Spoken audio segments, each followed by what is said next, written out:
We are live at the Charlotte Motor Speedway for the Coca-Cola 600 for our Season 1 edition of NASCAR 21 Ignition Career Mode. This is a live stream for tonight's race, the second crown jewel race of the season, and we'll see if Keegan Schneider can try to go for back-to-back. He is coming off a win a couple of nights ago in our most recent, not only career mode race, but also it was live streamed at Circuit of the Americas, and now trying to get a win on another mile and a half this year. Like, share, and subscribe for more daily NASCAR content as we are about to get into this race, the longest race of the season. And welcome, everybody. We'll go through tonight's starting lineup as we're about to get things kicked off at the Charlotte Motor Speedway. Kyle Larson will be starting on the pole. Ricky Stenhouse Jr. with an outstanding qualifying effort. He will start on the front row as well, on the outside of the front row. Hendrick Motorsports dominating qualifying again in row 2. It's all Chase Elliott and William Byron. Ross Chastain and Kevin Harvick in row 3. Kurt Busch and Austin Dillon in row 4. Brad Keselowski and Martin Truex Jr. round out the top 10 in row 5. And we have, it looks like, 7 Chevrolets that qualified inside the top 10. And all 7 of which, in fact, qualified inside the top 8. So Chevy is going to be likely the ones to beat here tonight, at least on the short run speed due to the qualifying results, and we will be starting dead last without any qualifying or practice. I do have minimal assists on. I remember from the custom schedule season that for whatever reason, of all the mile and a halves on this game, Charlotte was like the only one that raced like a 750 track on this game. By that, I mean it still races like a 550 because you have to go full throttle nearly the entire length of the racetrack. The only problem is it gets really loose off the exit of turn 4, and it's so hard to save without lifting. And if you're lifting, you're losing, obviously, with the 550 package. So I didn't want to be at an extreme disadvantage. We're already at a disadvantage because of the game, its glitches and crashes that it brings us, and the fact that we are on a hard difficulty. So we'll see how this is going to play out. 600 miles, 400 laps about to begin. Patrick Shadley and many others, welcome into the stream. And hopefully we can have another fun night of racing. We had a great night last night, kicking off the custom schedule season on NASCAR 2005 Chase for the Cup. NASCAR 21 Ignition Career Mode continues again tonight. Great flag is in the air, and we are underway at Charlotte.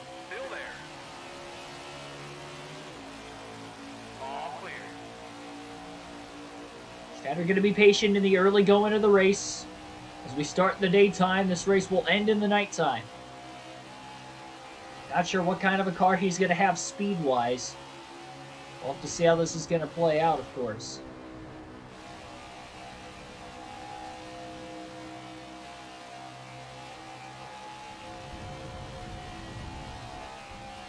Lap 1 in the books. Kyle Larson's the regular season points leader coming into this race as well, so he is definitely going to be one to look out for. Qualifying on the pole, he's putting himself in a good spot early. Schneider to the inside of the 62 of Brendan Gaughan down the back stretch. Got a pretty good exit to turn 2. He's on the inside line. He's going to get tight in the dirty air, but luckily he slides up clear of the 62 car. And he'll stay clear into the front stretch. One car into the wall. Joey Gase scrapes the wall down the front stretch.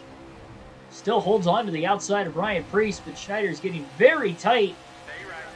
And behind this 2x2 traffic in front of him.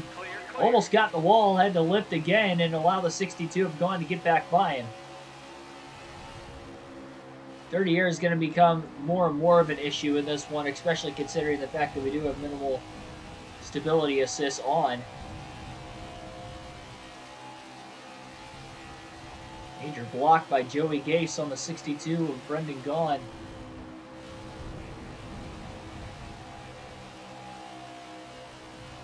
Schneider's got to get out of the gas so much just to get the car to rotate to the bottom of the racetrack when he's in this dirty air. It's a good thing this package isn't going to be any longer next season, though.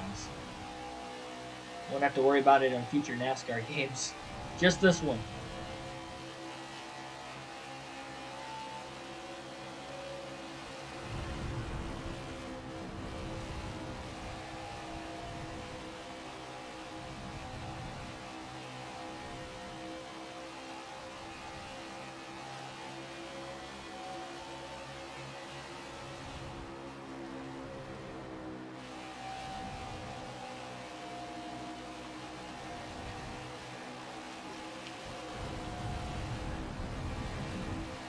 In fact, oh, Joey Gase into the wall again. It's going to open up the bottom lane for Schneider. It's a big mistake by Gase. Schneider just can't go full throttle, though. Barely holds on to the inside. Really does not want to go 3 wide. Schneider's going to plan on this being a 7 pit stop race tonight, and he will pit about every 50 laps will be scheduled at least. 3 wide to the outside. That's not going to work. Gets out of the gas, hops to the bottom. Middle of the corner. Joey Gase has a pretty big run. Schneider saw that. He's going to go to the bottom as well. But again, look at him just walk right up the racetrack. Similar instance to what happened on the last oval at Dover, where he was super tight from the get-go. Probably going to have to make some adjustments throughout the course of the race today. Contact with Cody Ware. Again, just gets really tight. And that time he knocked up into the side of Ware, and very luckily for himself, he did not go all the way around.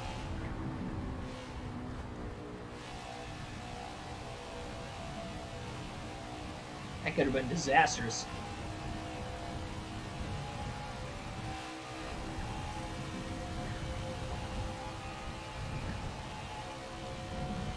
Well, the good news now is he can go full throttle again. He's far enough behind those cars in front of him. Very fortunate to not get turned into the wall after the contact on the right rear corner panel from the 51. Such an awkward angle that the contact was made. I thought for certain the 48 was going to get T-boned into the wall, and that would have been an ugly start, probably an early end to this Coca-Cola 600. He's going to have to go, though. His teammates Kyle Larson, Chase Elliott, the championship front runners, are already up towards the front of the field. Schneider's going to go 3 wide to the inside.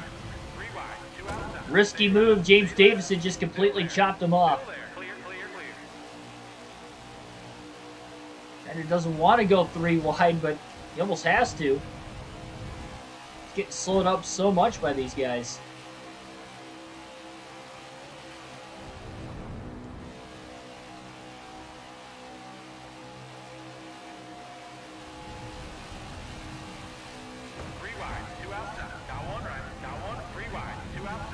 Worst thing is that was another block by Joey Gase, and now that wasn't even a block, he just doored Schneider getting into turn 3.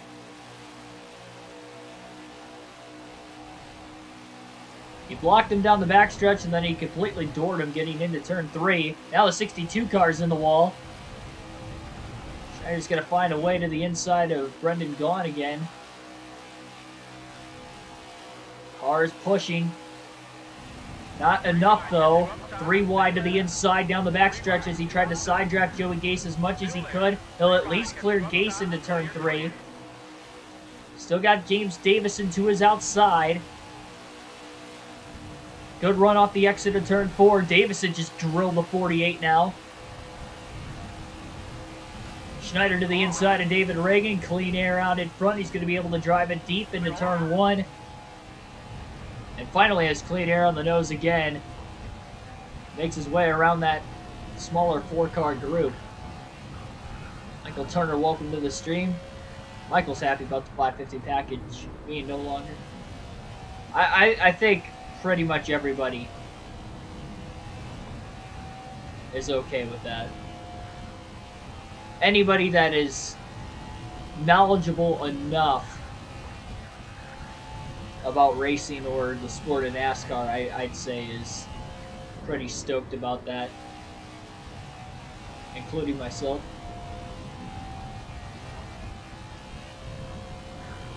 I think the intermediate tracks I plan on going to next year are a lot more interesting, like Kansas and Michigan. Atlanta. Though we don't know exactly what they're going to use for Atlanta yet.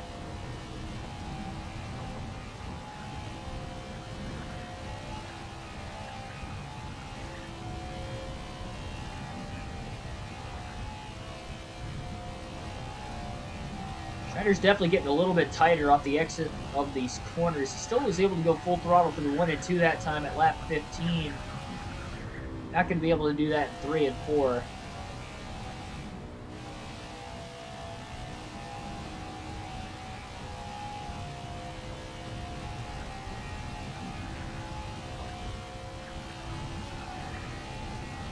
Definitely going to be a slower uphill climb today.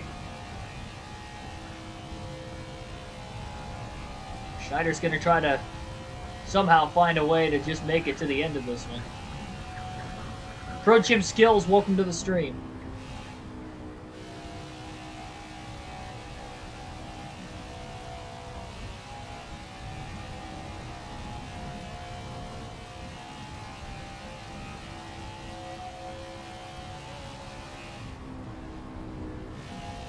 Could end up seeing a record for the longest stream ever in the channel's history tonight as well. Our previous record was the Coca-Cola 600 on NASCAR Heat 4, if I remember correctly. 3 hours and 46 minutes.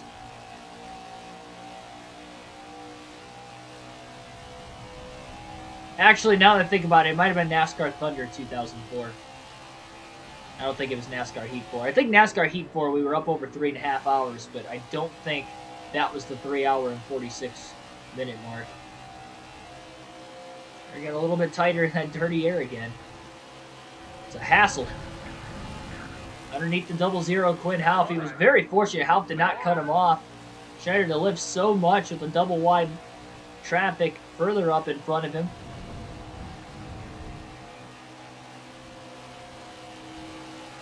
Big blocks being made. Big run on the inside for the 48 of Schneider. In line behind the 78 of BJ McLeod. Pretty good exit, though, to turn 2 as he stays alongside the 52 car. 3 wide to the bottom again goes the 48. As long as he doesn't get squeezed too much, I think he was going to be all right until Cindric pulled down in front. No clean air for Schneider. He still holds on to the inside of McLeod as McLeod crowds him on the front stretch.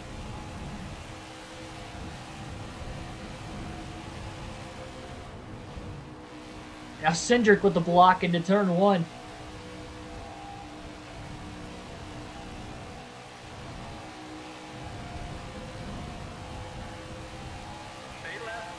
Well, nothing's confirmed about the 510 horsepower package yet, but that does seem to be the likelihood of the horsepower range for those tracks. Cindric with the crossover, not a clean one either on the 48. And now Schneider's going to be the one throwing the block on Cindric, and you can hear Cindric just roll out of the throttle to keep his car from going up the racetrack. And the 48 should be right back to having a good handling car again. For the meantime, as he's up to 31st. I don't think Atlanta's going to be treated exactly like a super speedway. I can see Atlanta's rules package being completely different. You gotta... one thing that people, in my opinion, are not really understanding, I don't think, when it comes to Atlanta, it is going to be treated different from a mile and a half because of the sake that there's going to be more banking on the racetrack. I think most people generally would, you know, that know the changes coming to Atlanta Motor Speedway can assume that. The fact that it's going to be like Daytona and Talladega, it's not going to be like that. We're not going to be seeing pack racing with speeds up over 200 miles an hour. Now, we could see speeds that high with it being a freshly repaved track. With the banking, obviously, it's going to be more on-throttle time because you're going to be able to hold it faster through the corner, even with a little bit higher horsepower in the intermediate tracks. But we're not going to be seeing pack racing necessarily because they're not going to be able to go full throttle all the way around the racetrack. It's only a mile and a half racetrack. It's not going to, they're not even going to have enough time to build up that much speed that they would have to run the same package that they would Daytona Talladega. They ran a package similar to Daytona Talladega. The speeds would be 10 times, well, okay, not 10 times. That's metaphorically. It would be a lot slower than Daytona Talladega. We're not going to be seeing speeds of 190 to 200 miles per hour in a consistent pack. If Atlanta was to run like a super speedway, if they used a 510 horsepower package, it would be much slower than that. It would probably be somewhere between 175 180 if they were going to be able to keep them in a pack. That's just going to be... we'll have to see. We'll have to see. NASCAR said that they're going to run 670, 710. I didn't hear anything about 710. I believe 670 is that target number. They might have tested 700 and 710, but 670, I believe, is what they are ultimately going with on the intermediates. Except for Atlanta, again, we don't know quite with Atlanta yet. I will say, though, I will be at Atlanta in March for that first race. I am curious enough to the point where I'm going to buy a ticket for that race. It's going to be one of the races I'm going to. I didn't expect I'd ever go to Atlanta again. I mean, I figured I probably would eventually, but with other tracks I still haven't gone to yet, that being one that I would go to another time. I was there for old Atlanta, the bumpy Atlanta in 2019, and I am curious to see what new Atlanta is exactly going to race like. Because we're not going to really know until we get to the track for that race weekend. I don't even think... I mean, there hasn't been any tests there either. See, that's going to be the hard part. They're going to have a test at Atlanta at some point to try and figure out a package that they're going to run there. Because if they just lump it in with Daytona and Talladega and run the same exact package, it's just not going to work out. I mean, you're talking about a track that's 1 mile less in length than Daytona. The speeds are going to be too slow that it's probably going to be hard to be able to make any moves. Santiago Kid, welcome to the stream. It's going to be a train game around the bottom if they run a super speedway package at Atlanta.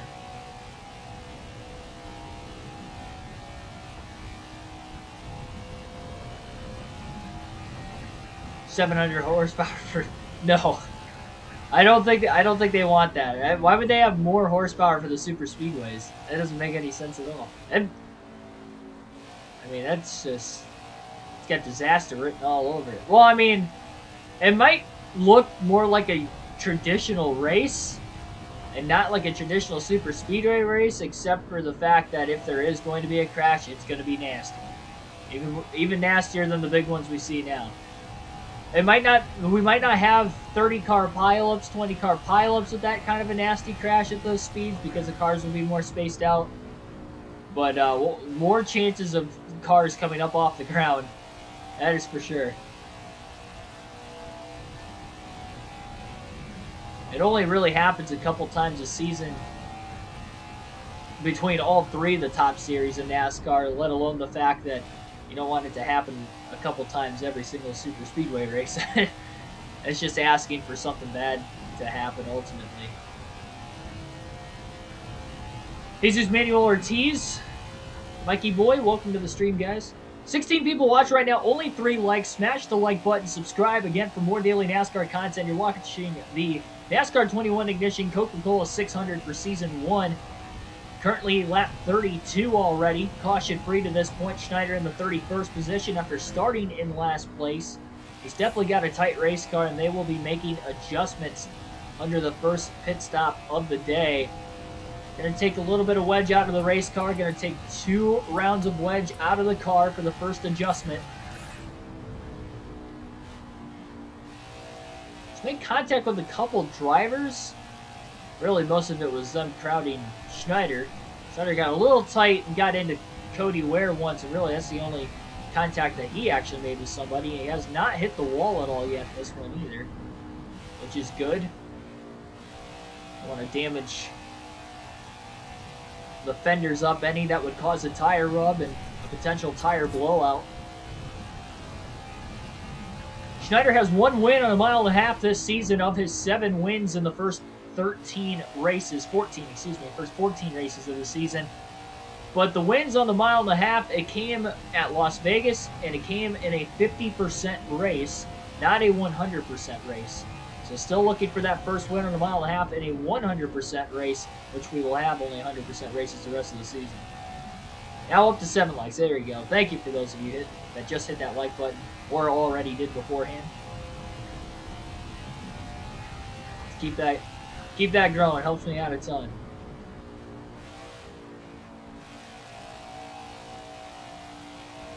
Let me know if I have to turn the game volume up at all either. It seems kind of quiet on my end. I don't know if that's just because we're running by ourselves. No traffic around us for the moment.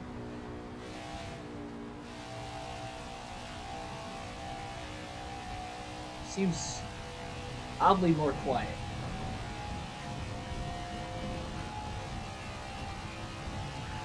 Thought I heard 700 somewhere. Don't know how I heard that. Yeah, that's just dangerous.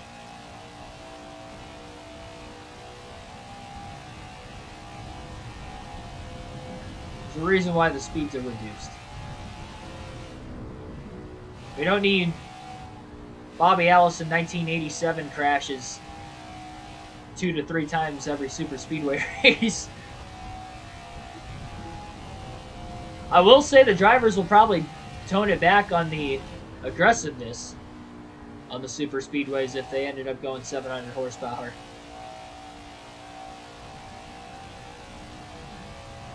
But I mean, all it took for Bobby Allison to flip was a tire failure. That's all that happened. He had a tire failure in the middle of the tri-oval for the car to turn backwards. And obviously when you're running higher speeds, you have more of a chance of that happening, even nowadays as well, without any contact. And volume's fine, alright. Maybe it's just on my end. I don't want it too quiet. Obviously don't want it too loud, but I like there to be some volume in the background. It's like watching a race on TV without like actually hearing the rumble of the cars or anything.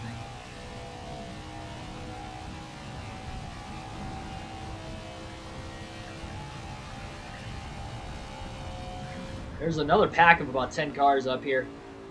Schneider is committed to a strategy, though. He will pit every 50 laps in this race to make it on 7 stops. That'll give him fresher tires for certain points. Obviously, it will give him a little bit older tires at certain points. That is the game plan.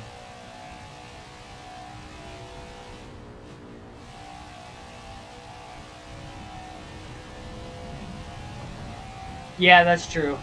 That's true. We get other cars around us. It might be a little too loud if I turn it up.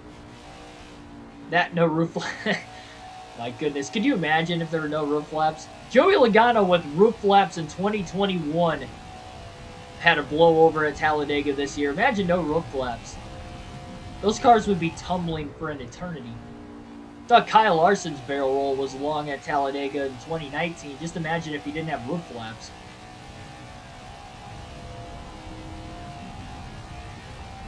Car would have taken off more like a kite. Yep, JVC1103, welcome to the stream, by the way. Welcome, welcome, welcome. Schneider is slowly gaining on that pack. Obviously, they're running 2x2.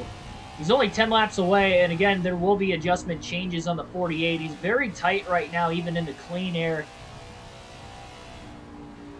Really tight, has to roll way out of the throttle off the exit of turn 2 to keep it off the wall, which he has done all day long so far.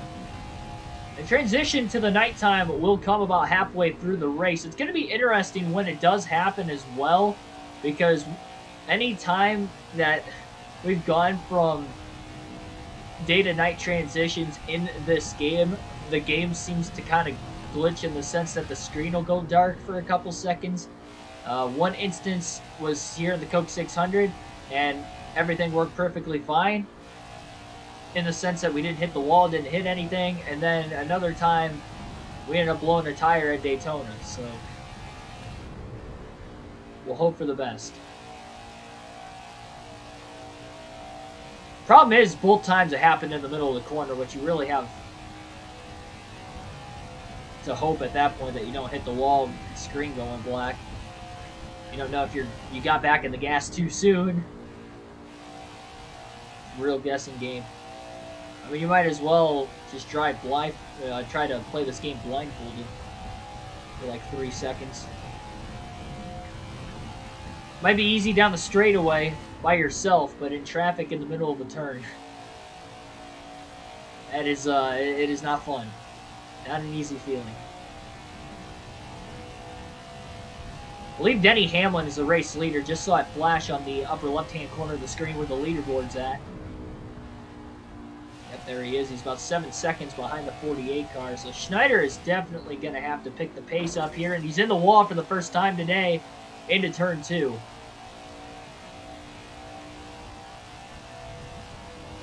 Schneider brushes the wall very lightly off the exit of turn 2. You just stay on the lead lap to get to his first stop, and that would be ideal. Yeah, definitely going to loosen the car up. Acta Benedetto's up to second place. Matty D get his first career win tonight. And a crown jewel event nonetheless. Schneider's got 7 career wins in his rookie season, but it'd be nice to tick off a crown jewel onto that as well. Actually had a top 10 finish here in the custom schedule season, finished in 7th place, so I do think it is possible that we could have a good run here tonight. We could just make it to the end. Or my bad, no, we were running 7th, I remember now. We were running 7th, and then we crashed out with like 20 laps to go. We were really close to the end, though. Really like the intro to NASCAR 21 Ignition. I don't know. That song seems kind of cheesy.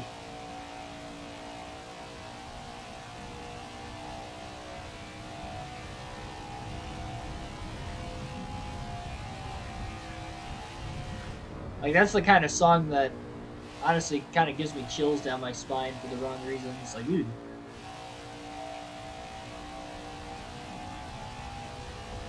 I don't know why. It's a cringy song. To me, at least.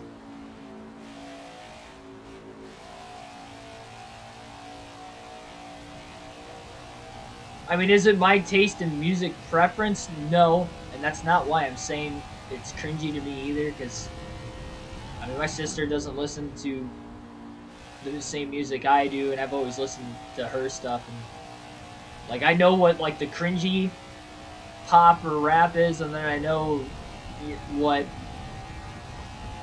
you know, it's like, oh, okay, that doesn't sound half bad.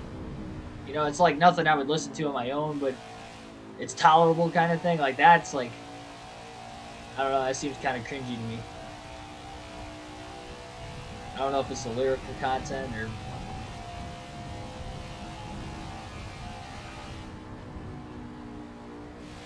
Cerebral Assassin, welcome to the stream.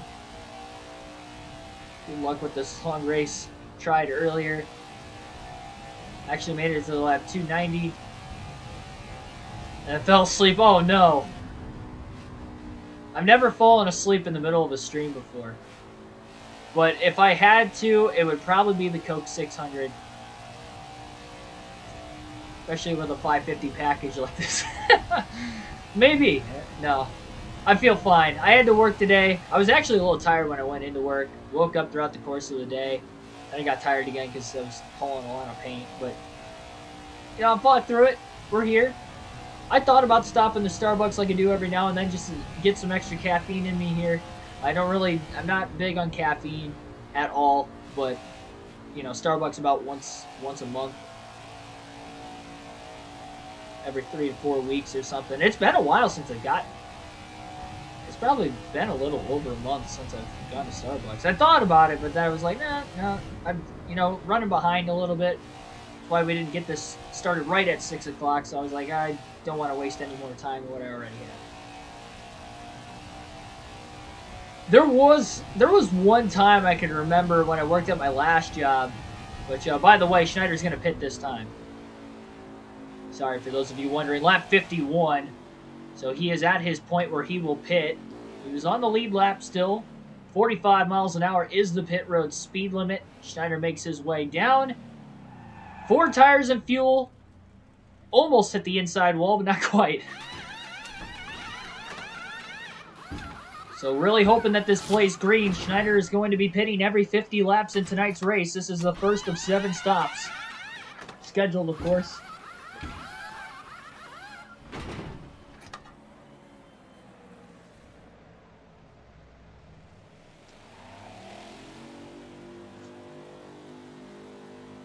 My dad's at the Red Wings game tonight with my grandpa, so he was just sending me a picture of where they were sitting. They're like not front row on the glass, but they're I think like row 4.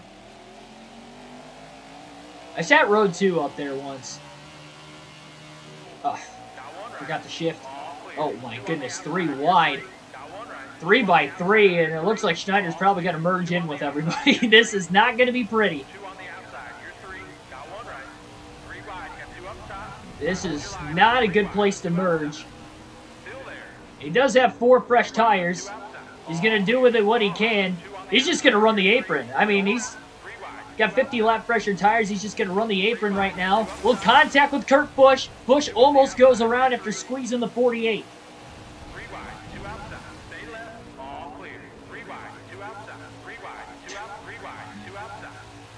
Thank goodness we have 550 horsepower that we actually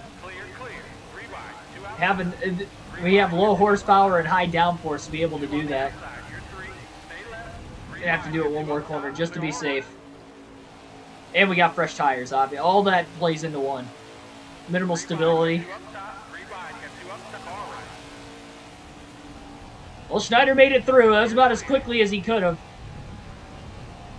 No, it's just a dangerous situation to be in. 3 by 3, 2 by 2 racing all the way through that pack. Looks like they're lined up for a restart, but they're traveling at over 160 miles an hour off the exit of the corners, and then going into the corners, they're probably traveling upwards of 170, 175 in the pack.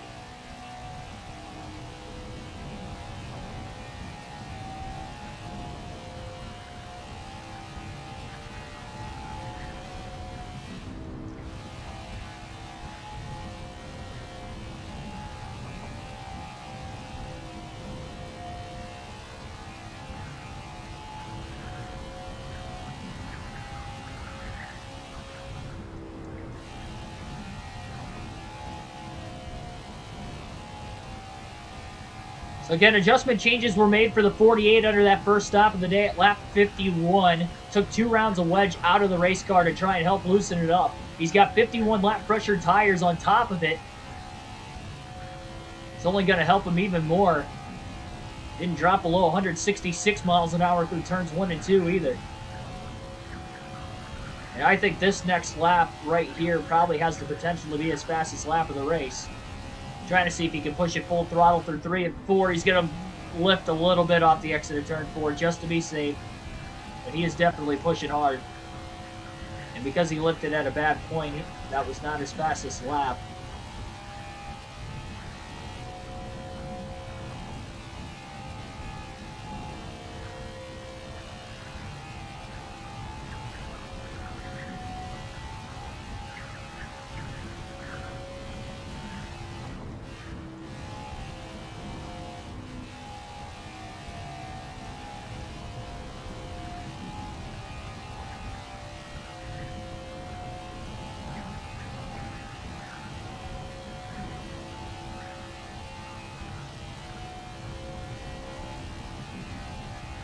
.167 at the lowest point that time through 1 and 2. He got through there even better.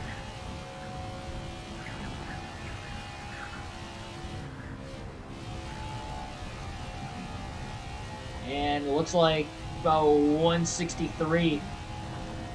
Oh, we got one car down in the AstroTurf on the front stretch. That's Ryan Preece in the 37 car. No caution. We stay green. Schneider needs it to stay green. Here's the leaders. going to get 1 of 2 laps back. It looks like the Benedetto to the inside of Denny Hamlin. They side draft each other down the backstretch. Allows the 48 of Schneider to make a move. Now into turn 3. Dive bombs under Larson. Flatlined it going into the corner. Clipped the apron as well as he slides way up the racetrack, but he had the 5 car clear. Top 3 stay out again. Going to allow Schneider on these pressured tires to continue to gain ground.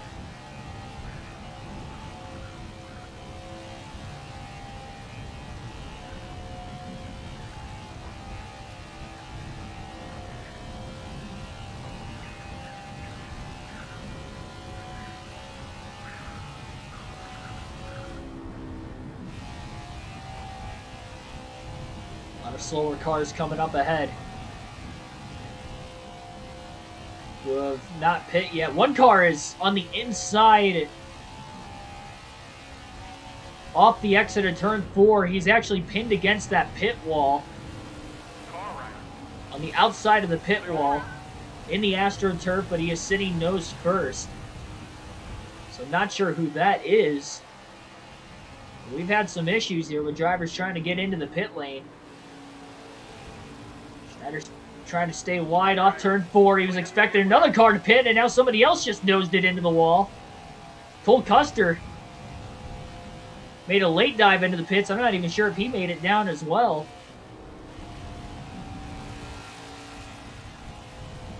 At least those cars that are resting against the inside retaining wall are out of the way. EB Forever 85, welcome to the stream. We're probably going to have a lot of cars pitting here. Schneider's checking up. He's well aware. Nope, nobody pit at all. Well, okay, 1 car. And 1 car is wrecked in the pit lane. And they're nearly wrecking on the front stretch. Big checkup. Somebody got into the wall. Schneider's down on the apron into turn 1. He's going to have to slide back up. He doesn't have the fresh tires to be able to hold it anymore. He was all clear when he did slide back up into traffic. Austin Cindric will slide up into traffic, and he almost wiped out. It looked like the 99 of Daniel Suarez. Schneider's not in a good position here if cars are going to pit in front of him. He's checking up again off the exit of turn 4 just to make sure. Still got a lot of cars that have to pit very soon. There were a lot of cars that pit behind him. Luckily, nobody in front of him pit. Near chaos at the Charlotte Motor Speedway. This is only the first set of pit stops. If it's going to be like this every 50 to 65 laps tonight, it's going to be absolutely insane.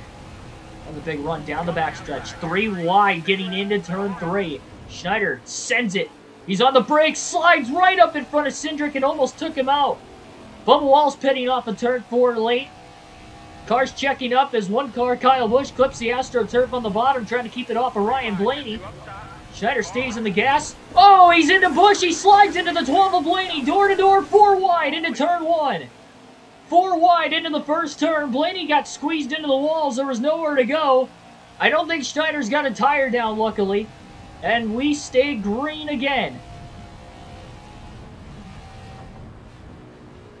Drove it way too deep on tires that are just too old to be able to run that low on corner entry. Schneider cycled inside the top 20, up to 19th, 18th now. Gonna run the high side through turns 1 and 2. Trying to find his way around the traffic, barely keeps it off the wall. That is rim riding the outside. Can't get much closer than that. Cleared Kurt Busch in the process. Austin Dillon is there. He's probably going to want to pit. Schneider will clear him in the middle of turns 3 and 4. Dillon will pit as expected. It's a good thing he had him cleared when he did.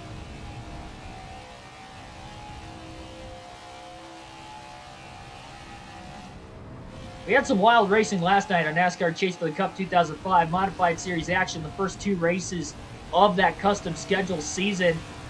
And that second race at Watkins Glen was even more wild. We had some wrecks in that one without any cautions, but that's what we knew going in, that there was no cautions for the Modified Series in that game. See Martin Truex Jr. leading. He still has to pit. He'll pit this time, as well as Michael McDowell. Schneider's up to 12th. He's going to be on older tires, though, and everybody else is going to probably try to run him down.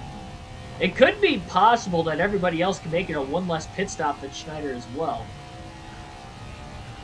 Just, again, something we'll have to keep an eye on throughout the course of today's race. See how all this is going to pan itself out. Oh, another car just wrecked. That was the 43 of Eric Jones who nosed it into the inside retaining wall. Schneider is now up to 4th place. Again, it did not take long. Schneider's up to 4th.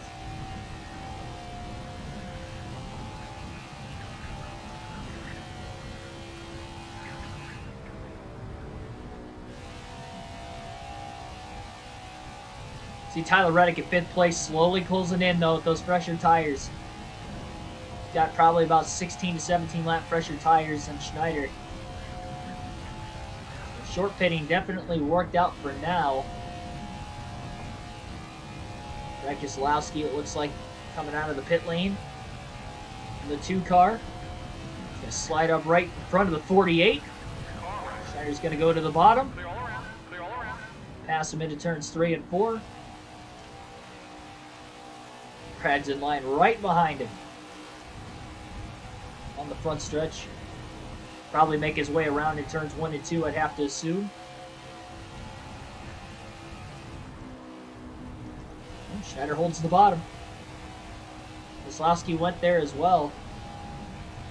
Even in 28th on fresher tires, you'd have to assume he's going to have a fast enough car.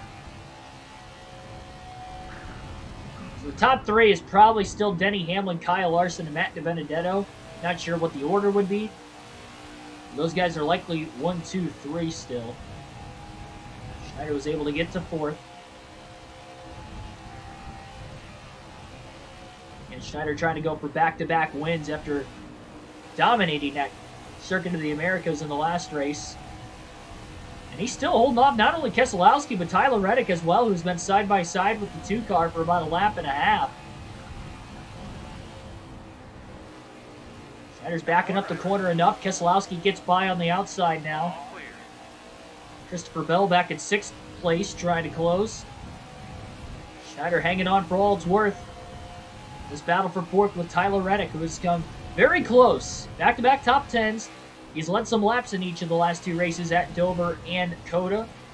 And he's going to make his way around Schneider's. Schneider got a little too tight off the exit of turn 2. The car's starting to go away from him on the longer run again.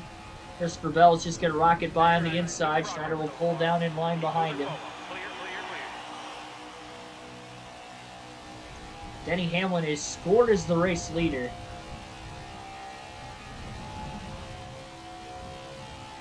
I wonder how many cars are out of the race after that first set of pit stops. We'll just have to wait to find out at the end, I guess.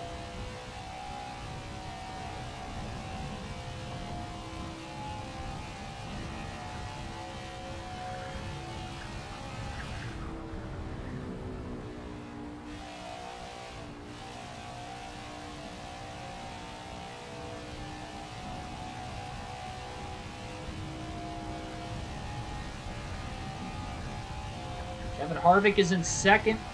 Or sorry, 7th rather. He's the next car behind the 48. About 3 seconds behind him. Oh, back in the gas way too soon. He had to get on the brakes off the exit of turn 2 just to keep it off the wall that time. Schneider's got to survive about another 25 laps on these tires. Denny Hamlin has got an absolute rocket ship tonight. He seems to be drafting right there with Kevin Harvick.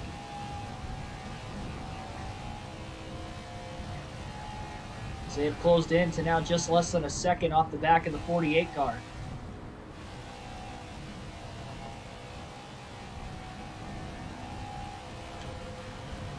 Here comes Harvick. He's going to look low. Schneider's going to give it to him. Schneider's just trying not to get ran over. And there goes race leader Denny Hamlin to lap Schneider.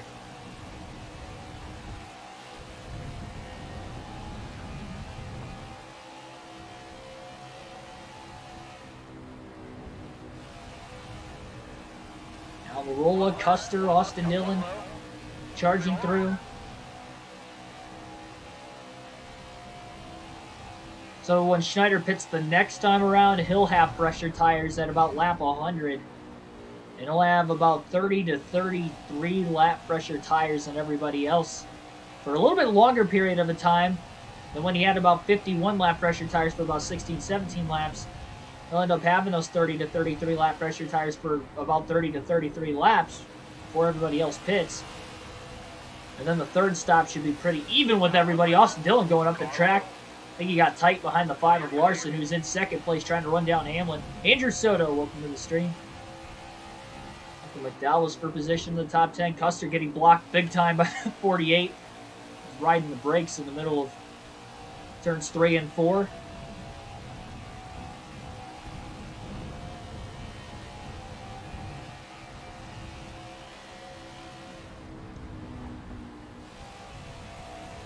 One and 2. Cole Custer to the bottom. Side by side for 10th place.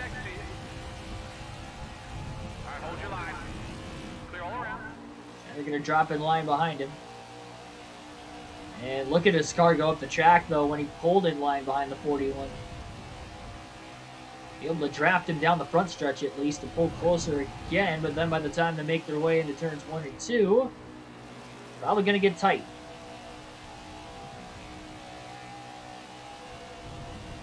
Not as bad in 1 and 2. He's keeping pace with Custer. You got to give him props. He's going to look to the inside of Custer. A little bit of clean air. He overdrove the corner, though. That was pretty bad.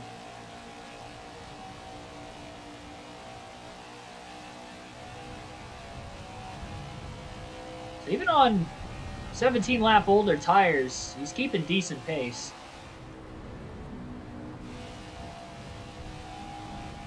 And considering he started dead last and no practice or qualifying, I think he'll take 11th at lap 81. I think that's pretty solid. He's still going to go backwards, though. Bubba Wallace. Ryan Preece, who wrecked, is in 13th somehow. You can see the damage on his race car. And then Justin Haley in the 77. Matt DiBenedetto in 3rd place is closed. Daniel Suarez is back at 15. So if I had to guess, it's probably going to be a 6-stop race for everybody else versus Schneider's 7-stop race. So he's going to have to pit one more time.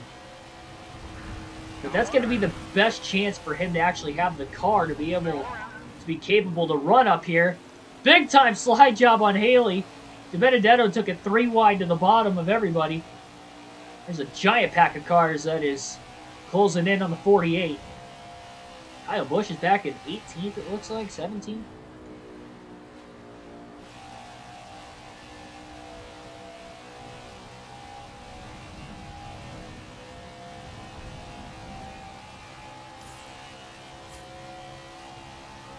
'48 team's definitely going to make another adjustment change under this next pit stop.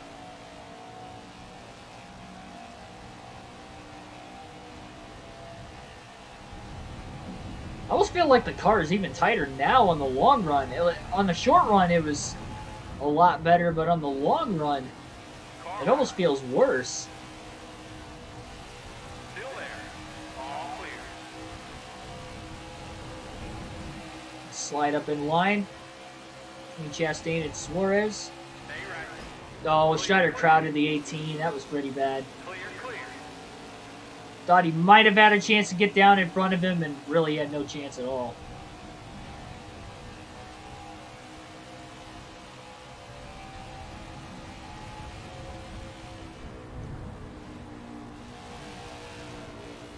One left. All clear. Still inside. Still next to you. Chastain not going to be able to clear. All clear. Oh, man. Schneider went down to try and side draft him, and 42 came up. Probably trying to say, give me a little bit more room, but Schneider was racing him clean. Take your time to make your way up through the field. Exactly. No rush here. Just going to let this strategy play itself out. Schneider's car is struggling. Going to take another round and a half of wedge out of the car when he gets to his next pit stop.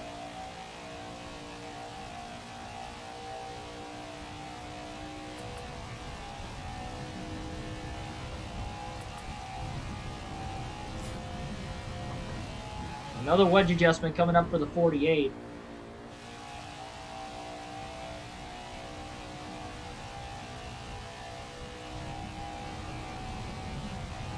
18th, though, again, he was in 31st when he hit pit road the first time. So obviously he is gaining ground. As long as he is ahead of 31st when he comes into the pits this next time around, he's making up positions. It's going to be tough to win this considering that the top three have ridiculous amount of speed. Matt DiBenedetto, Kyle Larson, Denny Hamlin, unless they get into trouble later in the race. Still caution-free. I've noticed there's been a lot more cloud coverage in turns 1 and 2. You'd have to imagine the track temps will cool throughout the course of the day. It's a pretty hot 87 degrees for the start of this one. It'll cool down into the nighttime a bit.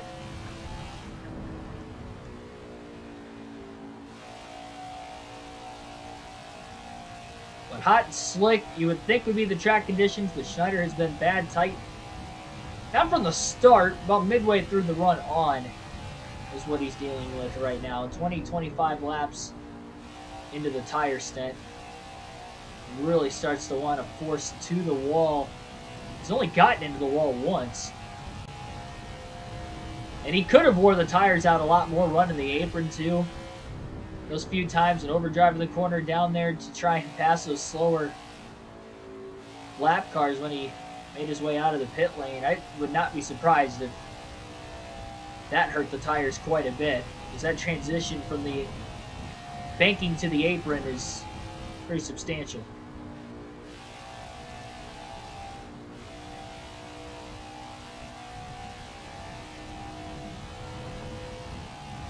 That is about 10 laps away.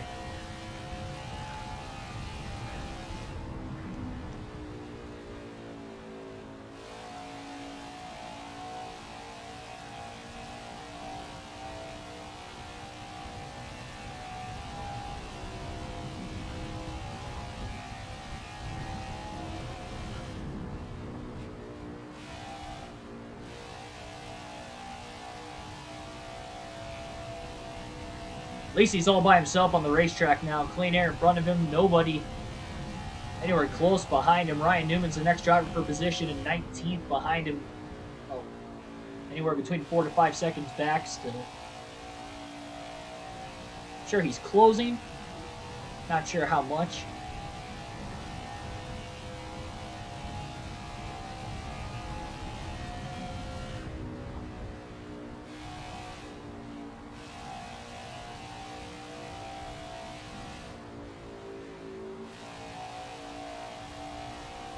Schneider way out of the gas off the exit of turn 2 again. It definitely feels as if the car is even tighter now than what it was earlier, even after taking the wedge out of the car.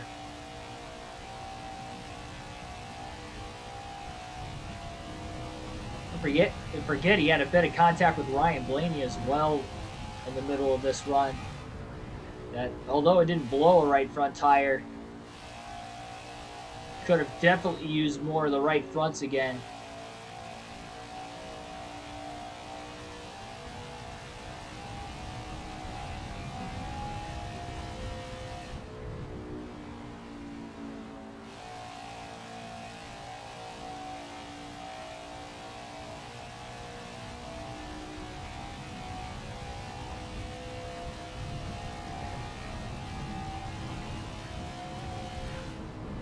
Almost a quarter of the way home.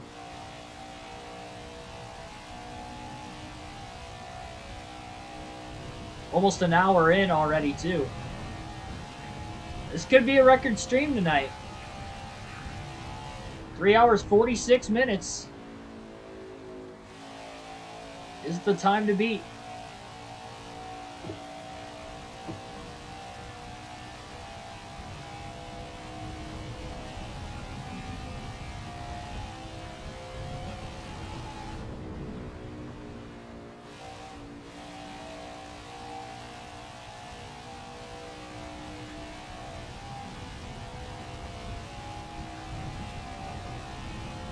It's about 2 seconds behind Schneider. He's closed slightly. I don't know if he's going to get to the 48 before Schneider pits. The last of the drivers that hit pit road that were originally on the lead lap hit the pits right around lap 68. So they're going to have about 30 to, really for the even faster cars, 30 to 33 lap older tires to the 48 car after Schneider pits. It'll be enough to make up enough time that when they pit for their second stop, Schneider is going to be able to hold on. Now, by the time they pit their second time, Schneider's only going to have to go maybe 15 laps, roughly.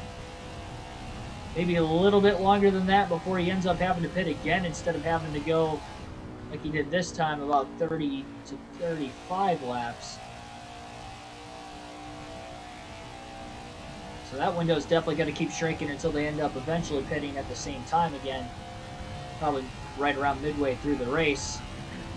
And then we'll have to just try that strategy all over again and see where we are from there. Or maybe even rethink our strategy once we get back onto the same stop and maybe pit at the same time. Then we'll just have to wait and see. Newman a second and a half behind the 48. He is closing. But I do think Schneider is going to be able to hold on. Definitely is going to have to make sure he's on that inside lane when he gets into turns 3 and 4, though. Martin Truex Jr. was one of the last cars to pit. It's only 2.5 seconds back. He may even have a better chance of catching the 48 than the 6 of Ryan Newman. He's going to have to get around Newman first, though, as well. Lap 99. Schneider's going to pit this time by lap 99. He's not going to go another lap. So this will be the scheduled pit stop. Second of the day for the 48.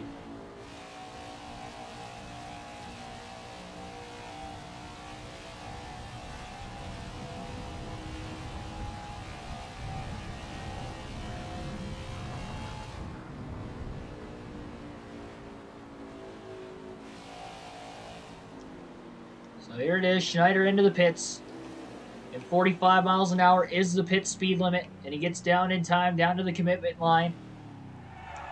Another wedge adjustment for the 48 as he slides into his box. 4 tires and fuel, a round and a half of wedge coming out of the car. They took 2 rounds out of the car under the first stop. So you do the math, that's 3.5 rounds total since the start of the race to try and help loosen it up.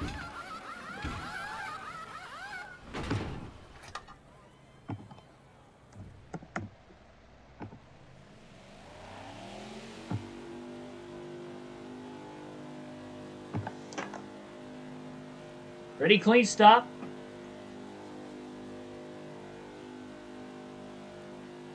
Yes, I do have all the fantasy tracks unlocked for NASCAR Chase for the Cup 2005.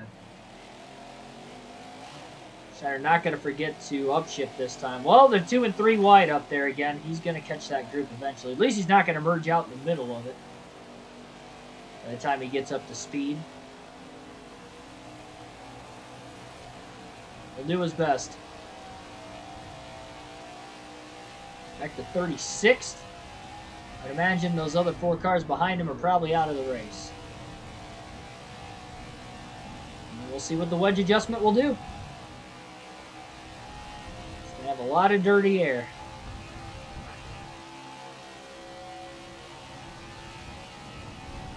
Immediately just going to kind of go to the outside. Boy, lifted a little bit just out of safety precautions. Denny Hamlin's caught in that lap traffic. And he's actually back to second. I would probably think Larson's ahead of him now, and I see Larson in the middle of that pack. Hamlin's all the way down in the turf, and he doored the 3 of Austin Dillon out of the way when he got down into the turf. Schneider's going to the apron again, even if it wears his tires out a bit more. It's the safest place to be. Still 3 wide down into turn 3. He knows he's not going to get a lot of room from the AI. A couple of the Rick Ware cars were there. Going to try to get away from Harvick. Harvick's going to try to squeeze him down into the AstroTurf.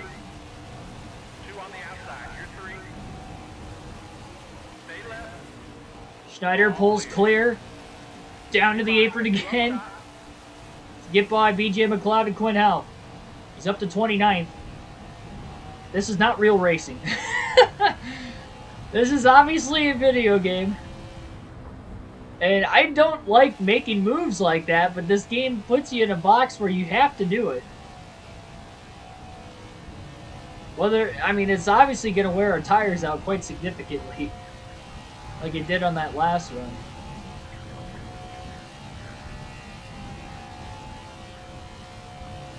$166 miles an hour, looks like full throttle through 1 and 2.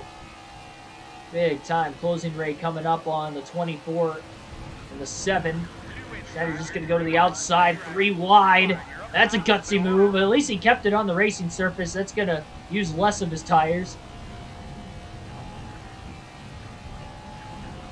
Now he's got a lot of clean air in front of him. 4-car pack up the way. We'll have to see how much time he can make up. He was in 4th place originally when all the first round of pit stops cycled through.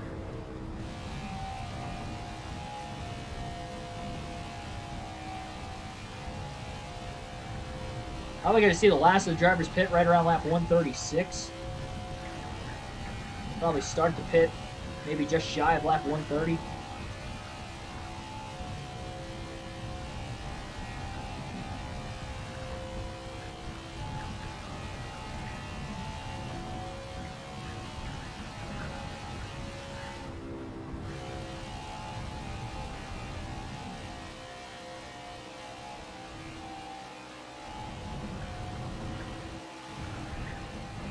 Undercuts under Stenhouse.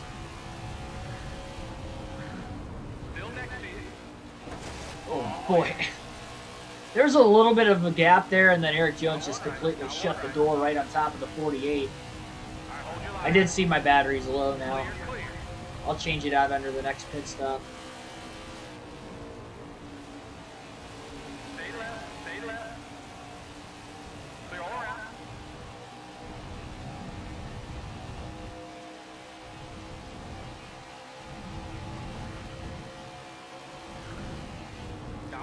Beats Blaney to the bottom. Didn't have to go down to the apron that time either. None of those passes were for position. Blaney's back at 21st. Not having himself a good day so far. And still a long ways to go. We're not even into the nighttime yet.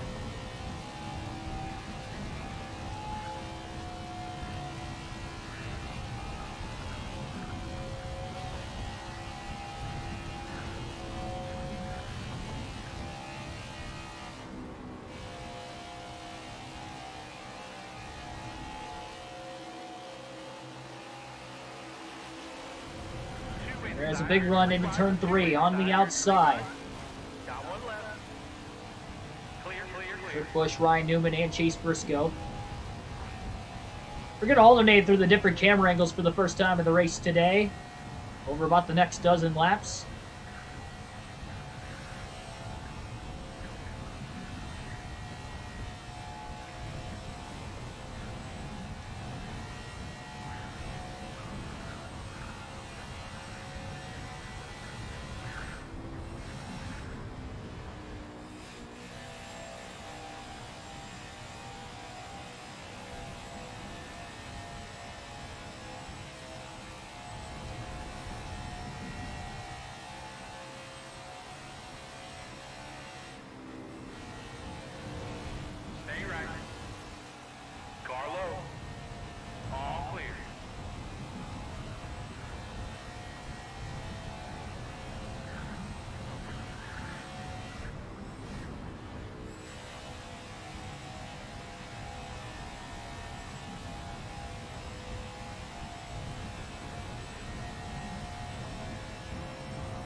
Hook to that blue and white line on the bottom of the racetrack through turns 1 and 2.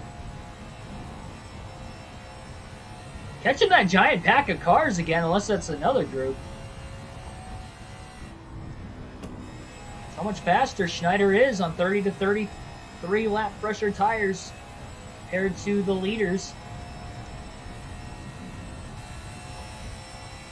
The leaders are still caught in that pack as well. to make it even more insane.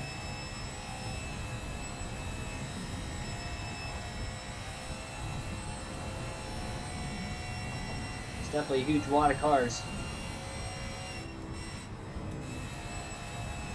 Sun's really beaten down on the entry to turn 3.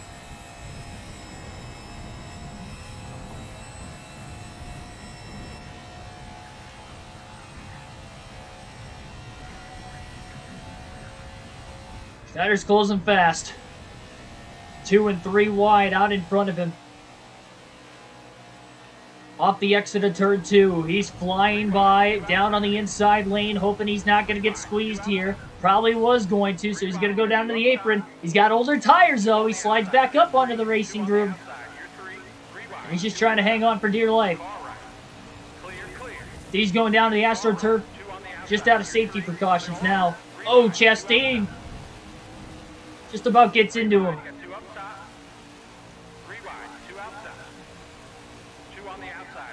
Not sure who's up there.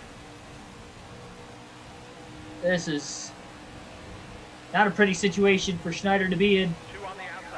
Sends it into turn 3. Oh, he overdrove it big time. He can't stick the apron anymore this far into the run. Cindric just about got squeezed into the wall off the exit of turn 4 as Chastain's going to get back around him. Schneider trying to get around the 10 of Eric Almirola. Schneider right into the back of him.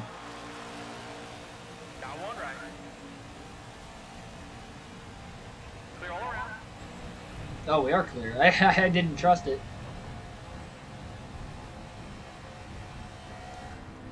Dash light says caution. Did it? I didn't even look at it. I don't know why it says caution. When we get back to it, I'll have to look at that.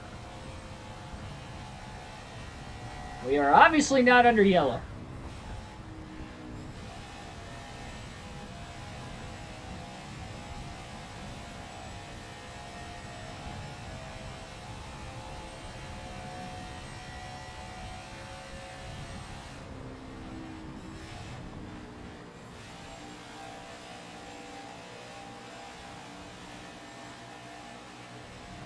Going off the exit of turn 4.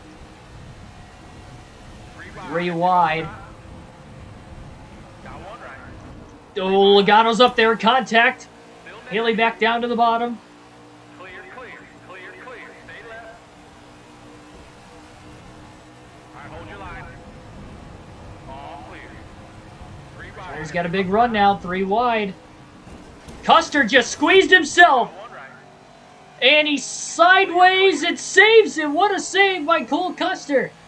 Oh, and now Schneider's in the wall off the exit of turn 4. Yeah, it does say caution on it. We stay green. Right front tire down on the 48.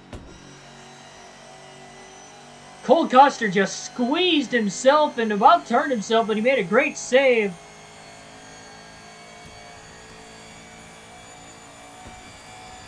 Heavy damage to the 48 car.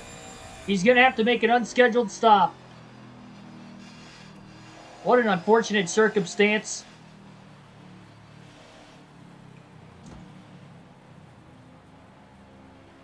An unscheduled stop at lap 119. After Cole Custer had pinched him. 4 tires and fuel.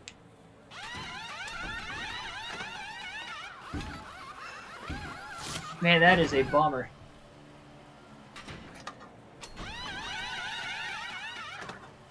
The race going to slowly get into the night phase. Yes, the lights will come on at some point, and it will be completely dark.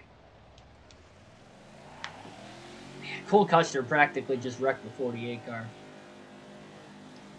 That's unfortunate.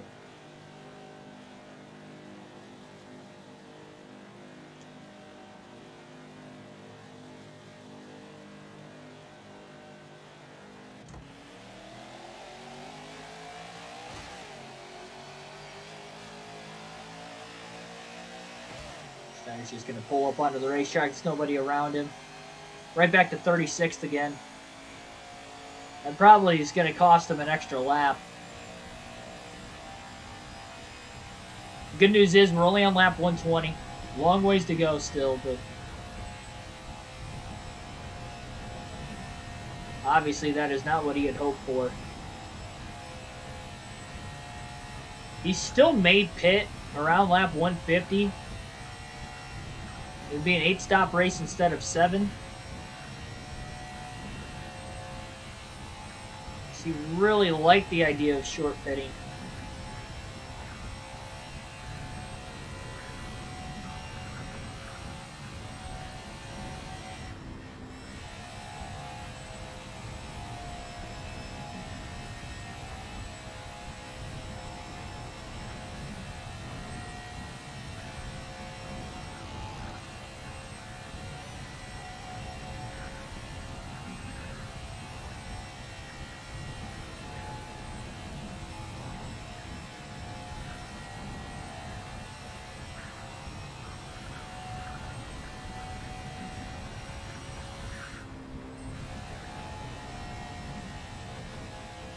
It's unfortunate Custer saved it that we didn't get a caution for it either.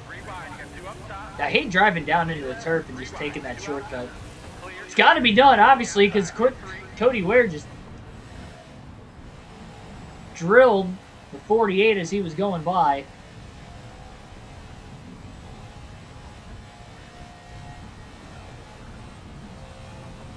Is what it is.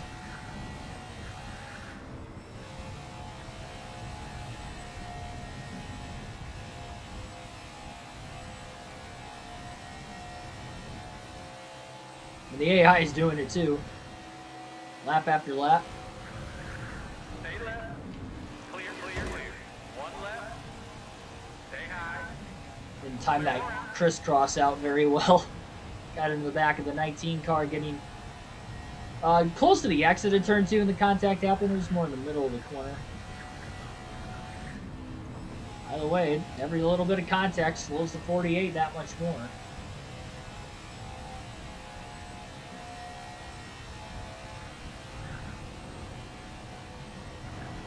There's Cole Custer coming out of the pits.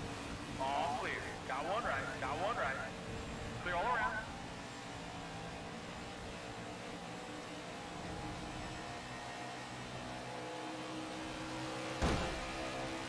Big block by Josh Balicki. Got one low. Balicki in the 52 car. Down there. All clear. Oh, Keselowski just squeezed the 48 into the wall that time.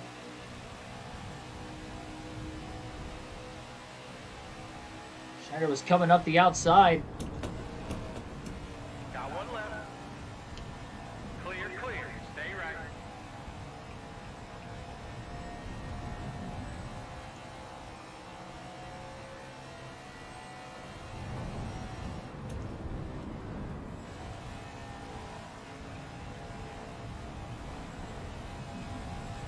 Wall's making his way into the pits. Definitely got a large portion of cars pitting right now.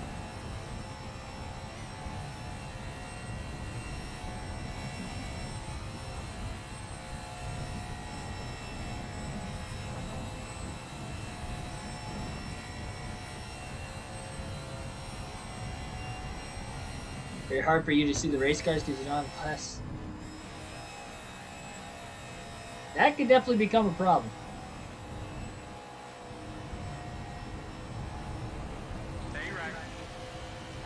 To the outside of Suarez. Stay right.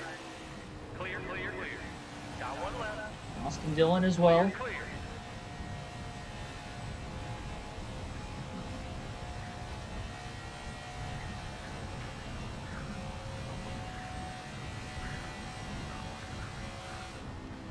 I only mentioned the 1.5 miles, so the Achilles heel for Schneider.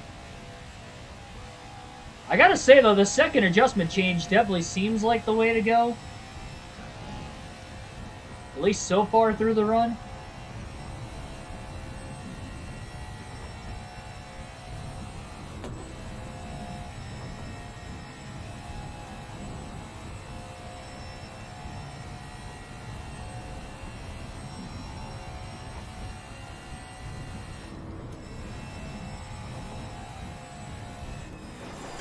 And he's in the wall in the middle of 3 and 4.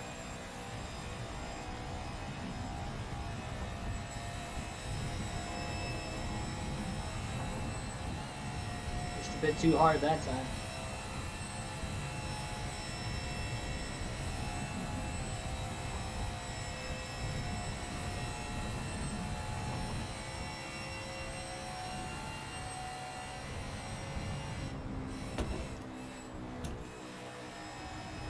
Half in the double zero just came out of the pit lane up ahead. Just enough to put Schneider in some dirty air. We'll go back to the far chase cam for now. Quinn Half blocking.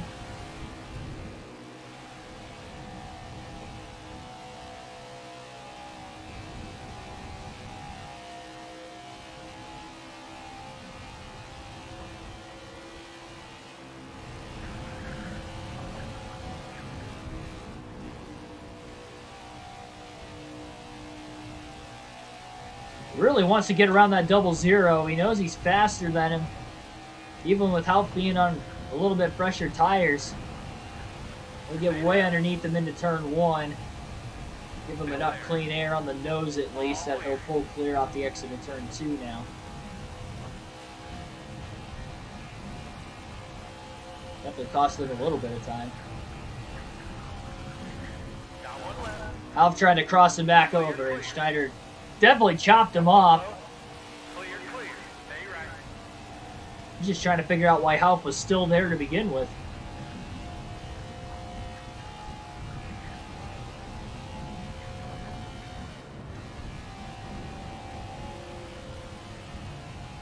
Aston Stenhouse is for position. Schneider back inside the top 25, but the problem is these guys are just coming out of the pits.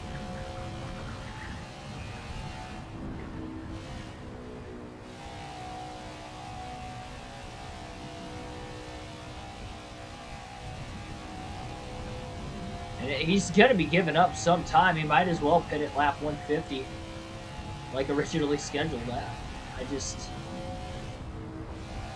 Maybe he could go just beyond that. Maybe go to like lap 160 instead.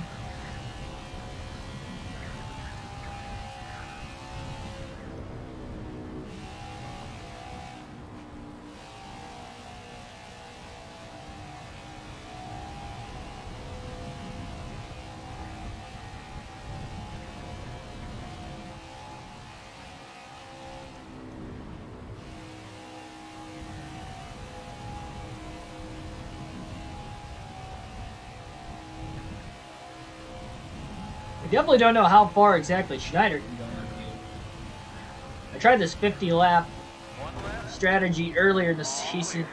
Schneider was clear and Quinn Half just drove right through him. Half, instead of lifting, just decided to use the 48 as his brakes.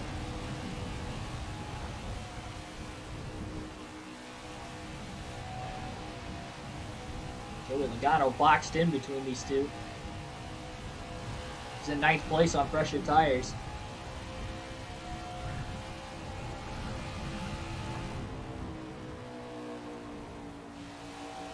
At least Joey Logano decided to lift there.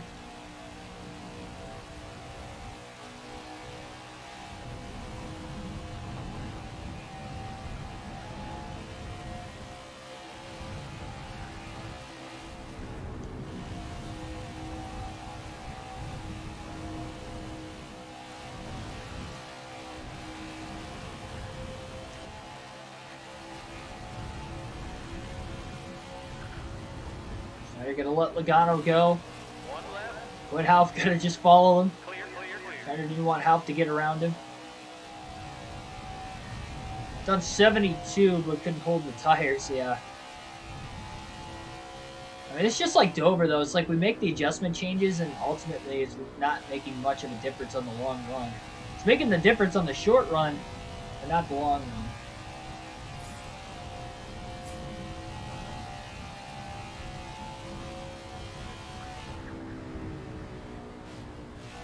Probably going to go with some air pressure adjustments next time around. Schneider barely kept it off the wall. And he's struggling. He definitely overdrove it on corner entry quite a bit, too.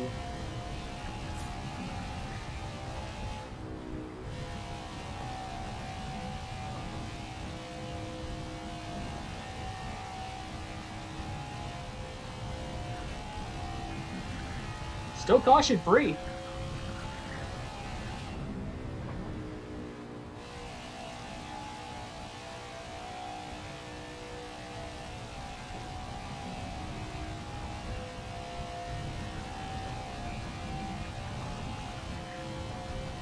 For the record, this race officially went green at 6:51 Eastern Standard Time. It is 8:08 Eastern Standard Time. We're only on lap 140.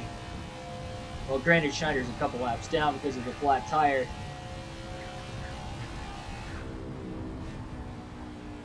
Trying to ride this out, and hopefully he can get a good finish out of it. That way, if he's going to lose points to Kyle Larson again tonight, at least it's hopefully not going to be too much. Problem is, Larson's got a bad, fast car.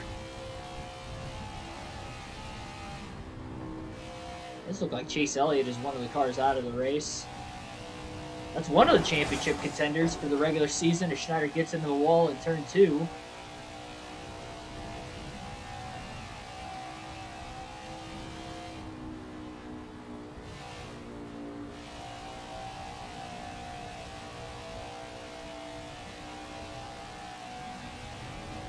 Just realized Justin Haley's in 9th place. Not sure how, but he is. Schneider clears BJ McLeod in 1 and 2. McLeod going to try to cross him over. Still there. Clear all around. One left. Clear. One left. Two inside. You're 3 wide. All clear. On the outside. And he will clear Justin Haley and BJ McLeod.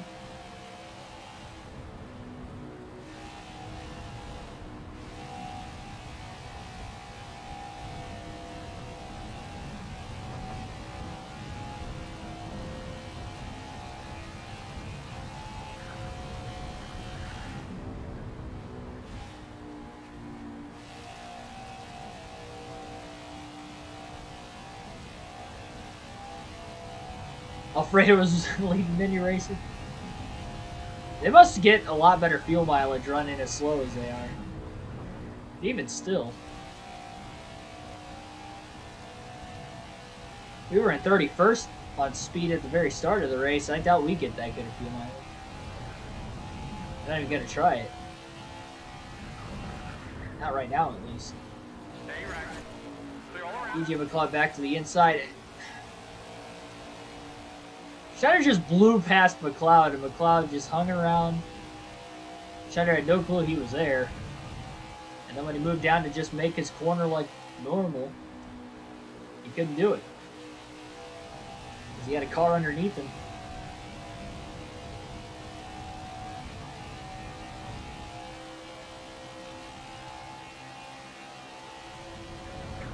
BJ's not even pulling away at all either. It's only making Schneider's drive harder because now he's got the car in front of him, putting him in dirty air in the middle of the corner.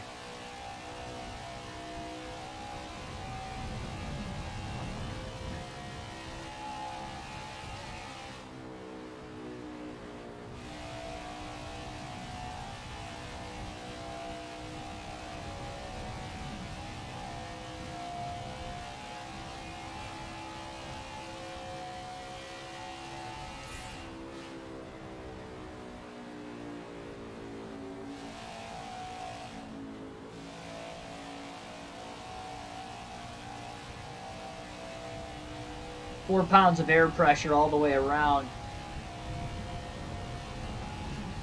will be the adjustment. Actually, we can adjust the wedge too. We'll go 4 pounds of air pressure all the way around, and we'll go 3 more rounds of wedge out of the race car. So some major adjustment changes going on for the 48 here. Austin Dillon and Ross Chastain scream by him on the outside with their fresher tires.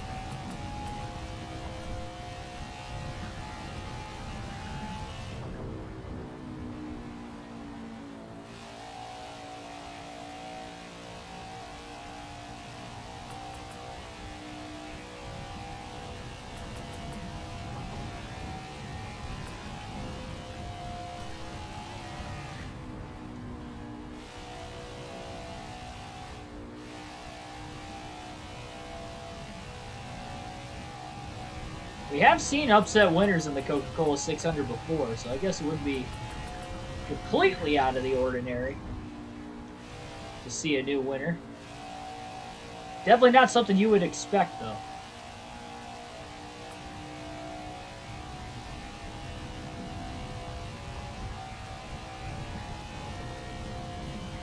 Car's still tight, yes it is. Yeah, you can definitely tell by just how much I'm rolling out of the gas. It's a little bit better than what it was after the first adjustment change, and obviously the start of the race. Longer run, it's a bit better this time around, but it's still not great. Especially considering the fact that these tires currently are only about just over 30 laps old.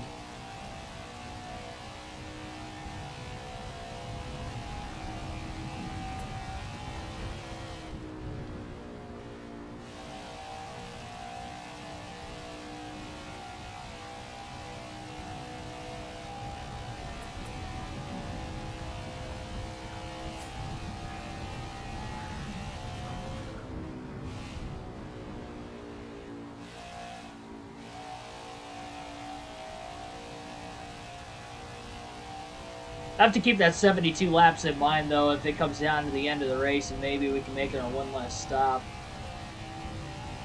But right now, I'm still going to be planning on pitting somewhat soon. Not going to pit exactly at lap 150. Well, obviously, we're past lap 150 now. Schneider's going to try to run this out to lap 160 before he pits again.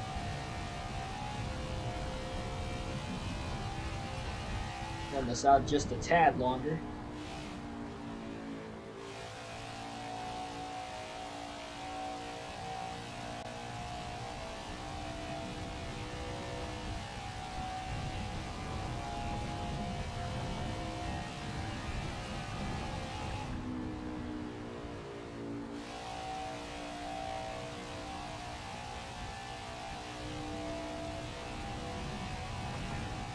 Still seems like there's a decent amount of sun down the back straightaway. Quite a bit of sun still in the turn 3 entry, middle of turns 3 and 4.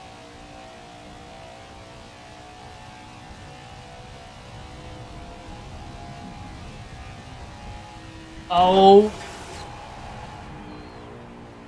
I was waiting for it. Well, there's the nighttime sky. I wasn't expecting it right there. Into the wall goes the 48. Why does that happen? It's like the game just freaks out. It was just daylight 2 seconds ago. It was just like, oh yeah, that sun, it's still out. Well, we're going night right now.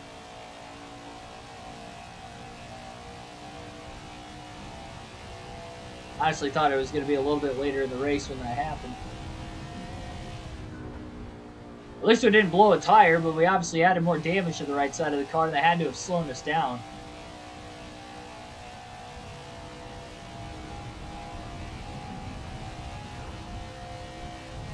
Speed J Pinator, welcome to the stream.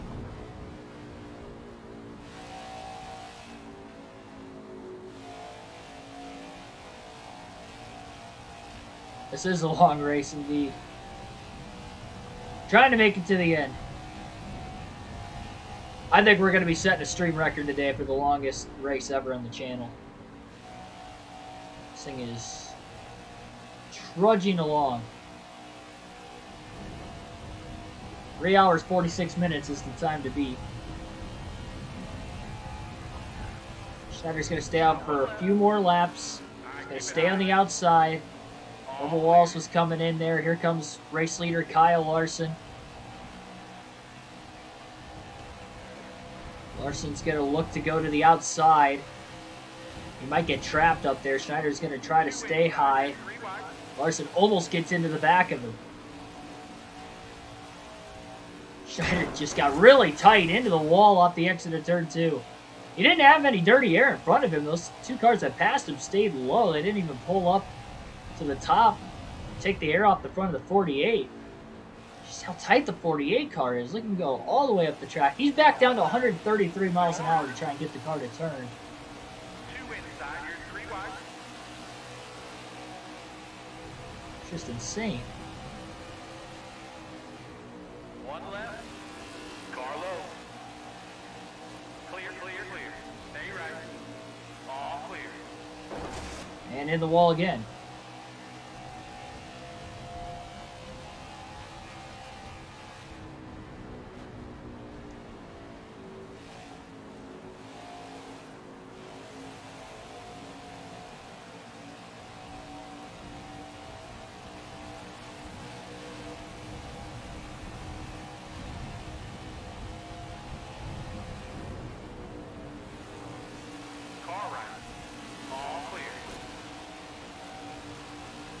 Bushes rubs right on past the 48.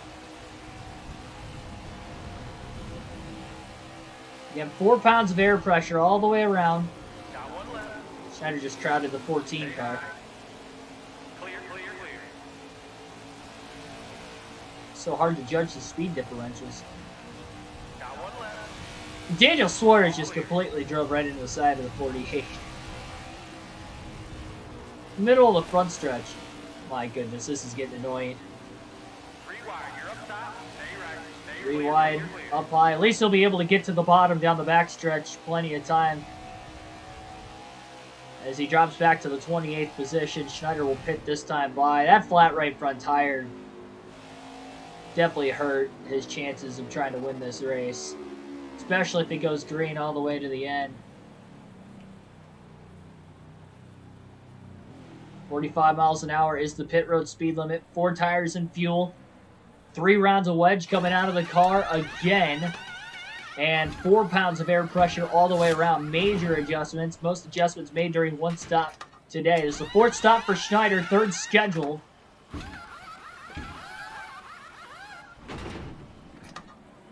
Previous 600 miles, this in 4 hours, 15 minutes. If you're talking about the real race, I think it was shorter than that, I believe.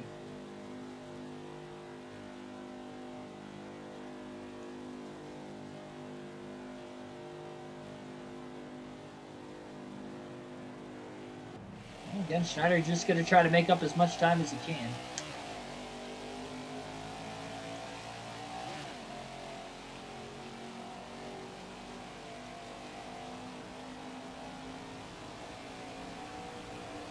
So the car's more on the looser side. Going to go to the outside into turns 3 and 4, try to get that clean air out in front of him. Okay, never mind. Well, he's just going to cut to the bottom. He's got the fresh tires to do so. Oh, Austin Dillon actually gave him room. I'm surprised. Usually they door you down into the AstroTurf in that situation.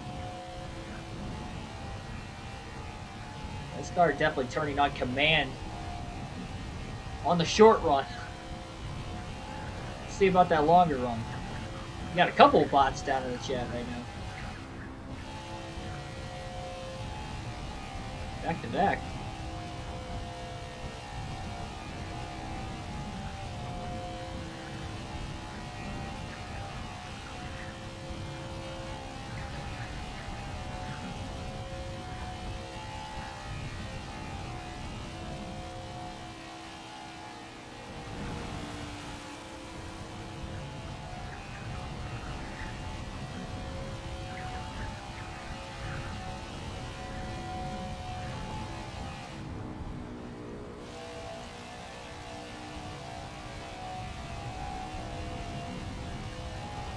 Got to really hit your apex perfectly in turns 3 and 4 to be able to actually hold full throttle at that end of the track. 1 or 2 at the wider corner entry is a little bit easier. Joey Gase, David Reagan, both for positions here. 3 wide down into turn 3 as Schneider's able to make the pass. 3 wide, got 2 up top, car right. Man, almost getting in the back of Cindric. Cindric will be All clear. for 29th. I'm sure the 62 of Brendan Gaughan will be for 28th up ahead.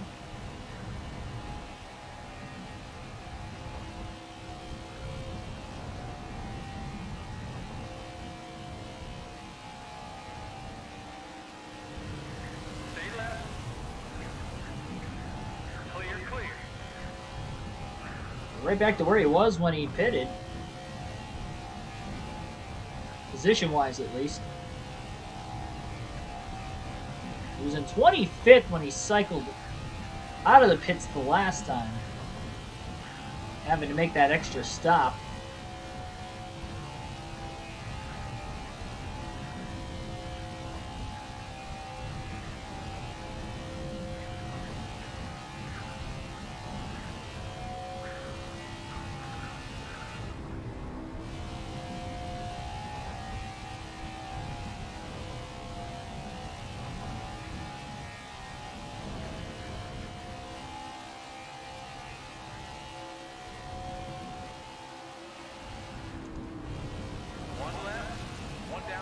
To the outside, it turns 1 and 2 as he blows around Joey Logano. This is definitely the best this car has handled so far. Major adjustment changes so far, seeming like they may be working. Again, we'll see in the longer run how it's going to pan out. So far, so good for 7 laps, though.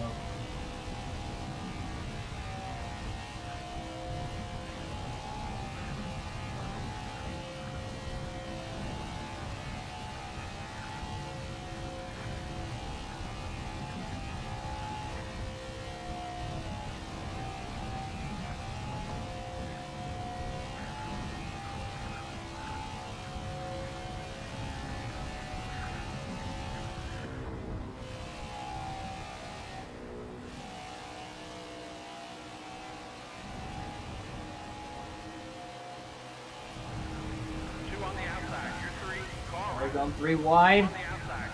Oh boy, barely cleared Custer. Custer about turned himself earlier in the race off the front bumper of the 48. That time he almost cut down the 48. Enough to turn him.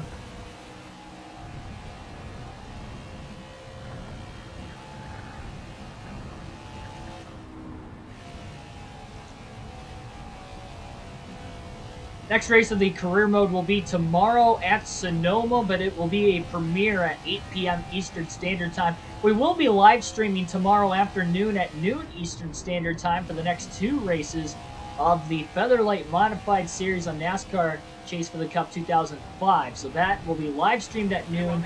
Career mode again tomorrow for NASCAR 21 Ignition, but that will be a highlight video that will be premiered at 8 p.m. Eastern Standard Time tomorrow night. Hope to see you guys then. I'll be in the chat for that, as always, for the premieres. Should have made those adjustments a long time ago. Hey, I was working on it throughout the course of the race. We made adjustments twice earlier. I didn't make any adjustments when I blew the tire, but I didn't have any set up ready to go at the time, so I just had to pit because of the blown tire. Still got over half the race to go.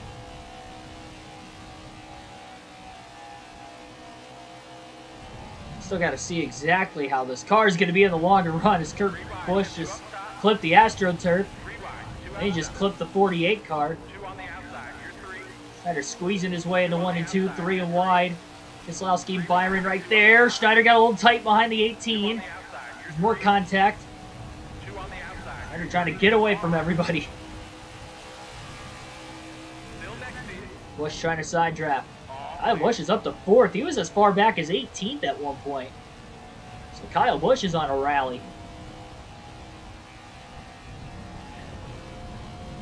Denny Hamlin is 2nd, meaning that Kyle Larson, the regular season points leader, is the leader. Denny Hamlin pulled up to try and make a move on the 10 car of Almirola, and Schneider ran right into the back of him. Almirola just about squeezed the 48 into the wall as well.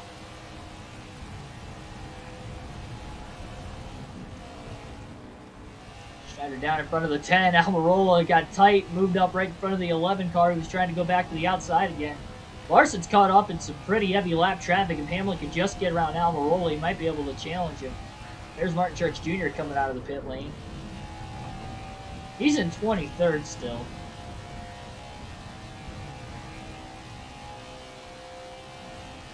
That's unfortunate for the 48.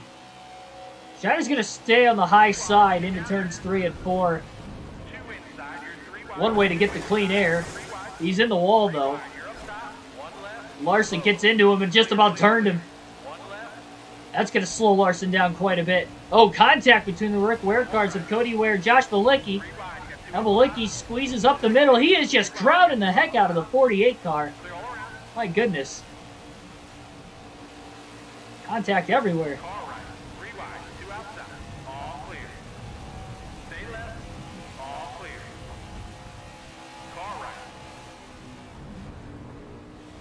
I can let Dowell in the top 10.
Schneider overdrove 3 and 4. I can kind of tell on the corner entry I chopped it off too soon.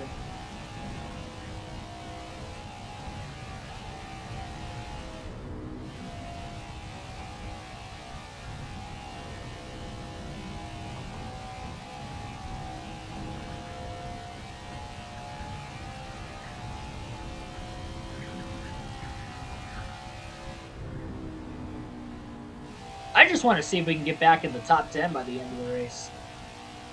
I mean, that would be a heck of a comeback of itself from that flat right front tire. Because a normal speed straight up, we don't even have a top 10 car. So to make up all this time, as far back as 36, however many laps down we were, for blowing that right front tire at about lap 118. We'll see. Trying to make it to lap 210 before Schneider pits next.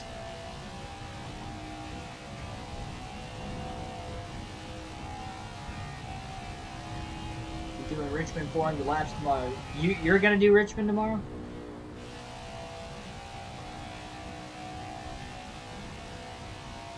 I wish you good luck in trying to get to the end of it. Richmond's my best racetrack on this game. With stability, of course. Stability always on for the 750 tracks. With this game, at least.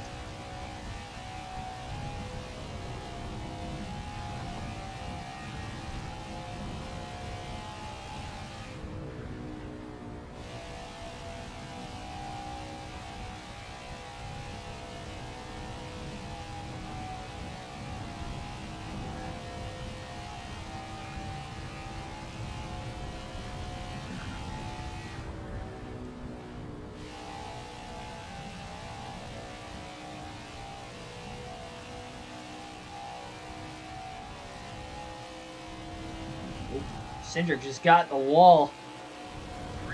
The outside of the racetrack. Schneider's all the way down on the bottom, 3 wide. Oh, friend of God just pulled down right in front of the 48. 48 hugging that bottom lane. Pulls clear of a lot of cars. Justin Haley in 27th just up ahead. He was in 9th. He probably pit somewhat recently. Well, he was in 9th and then he fell back to... My goodness, Schneider's car just went way up the racetrack in turns 3 and 4. I don't know why he got so tight. I didn't think he was that close behind Haley, but I guess he was close enough to catch his dirty air. Car has not been that tight at all during this current tire stint. See, right there, it just hooks right back down to the bottom again.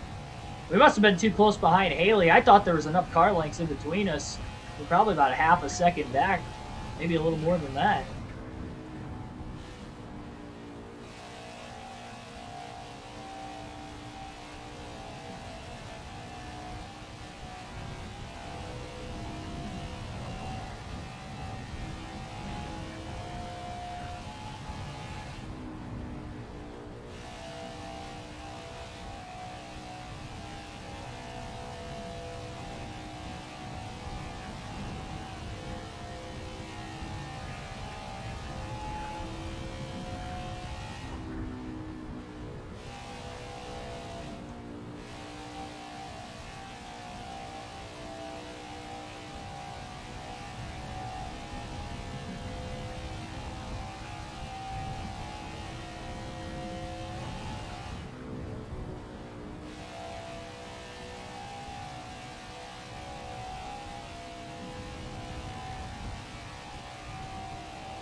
makes his way around Corey LaJoy.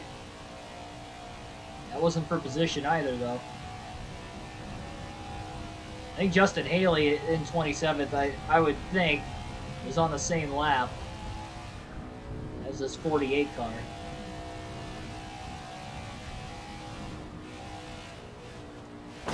Schneider in the wall hard off turn 2. I didn't think we hit it that hard, but the sound effects were a lot louder.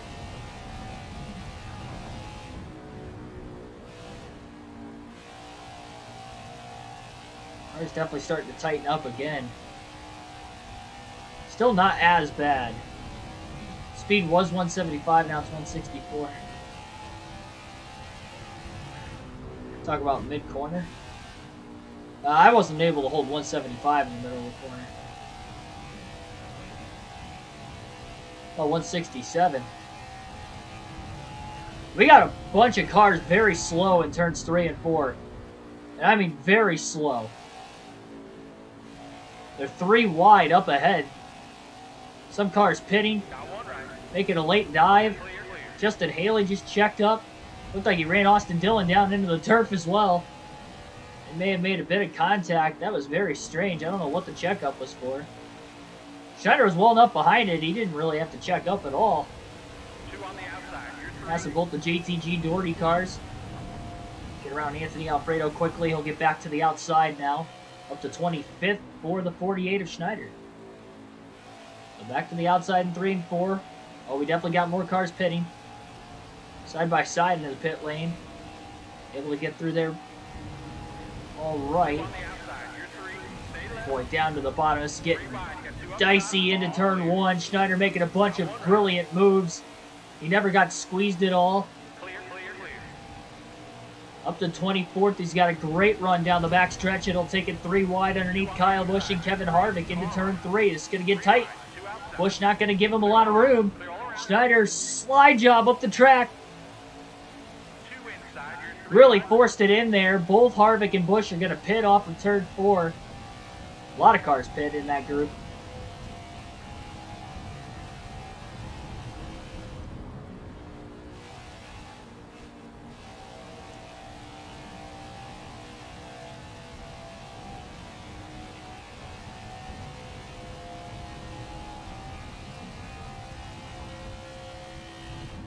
Schneider's next scheduled stop will be at lap 210.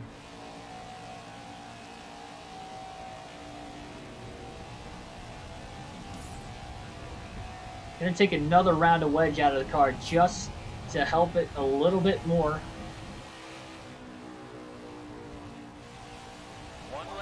That's going to be the only adjustment during the next stop. Schneider's back up to 19th.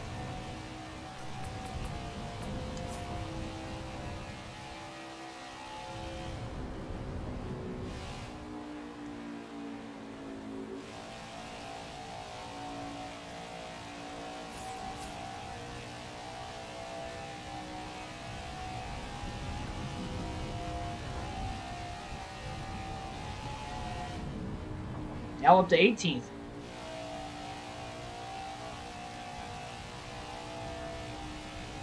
Brad Keselowski 5 seconds ahead of him and pulling away on a little bit fresher tires. See if there's still any more cars in the top 16 on up that maybe still have to pit that Schneider could overtake.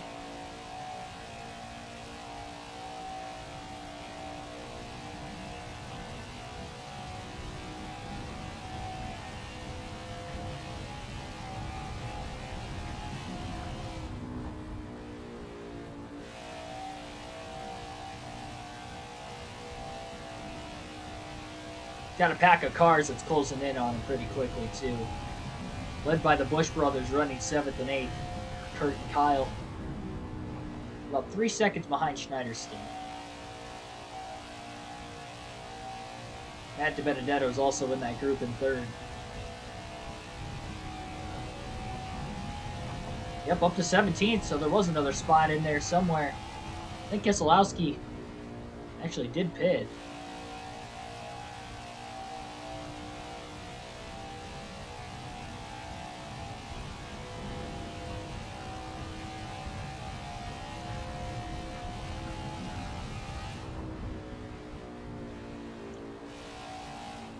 I want to see guesses down in the chat. What position do you think will end up finishing this race today if things keep going the way they are with the pit strategy? And hopefully, Schneider can escape through this race. Maybe we end up seeing our first caution as we get closer to halfway. Blaney was for position. So he's getting up to speed still. Matt DiBenedetto in third. Keselowski's going to pull up on the racetrack as he tries to get up to speed. Schneider will rocket past him on the bottom into turn 3. Schneider's got a whole group of cars around him, and he's going to be turned into the wall off of turn 4. Heavily into the wall. Sliding down the racetrack, he's just going to come into the pits. All right, we're pitting at lap 195. That cost him some time. Oh, this is costing him time, too. That was the game that did that. Thing's going from bad to worse all of a sudden. He's still going to have that round of wedge coming out of the car. That damage better not slow up the 48 car on top end speed.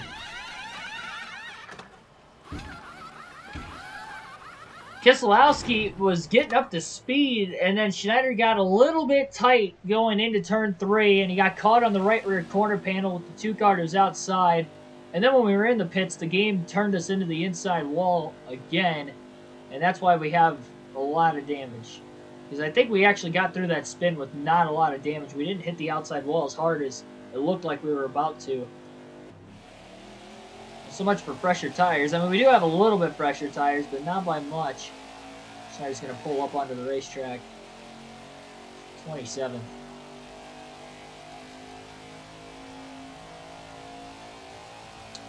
He wanted to make it about another 15 laps before he pitted.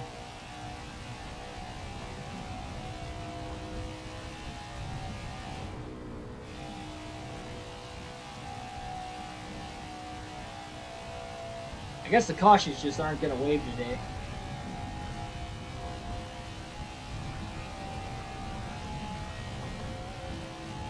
That's always nice.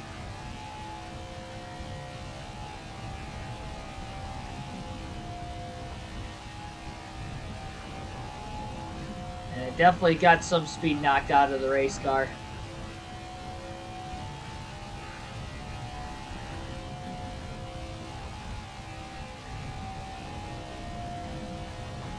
Robert Weeks, welcome to the stream. Enough speed knocked out of the car that we could actually go full throttle for 3 and 4 now. I had a hard time trying to do that today. We did make that wedge adjustment again though too. Ran a 31.373 that last lap.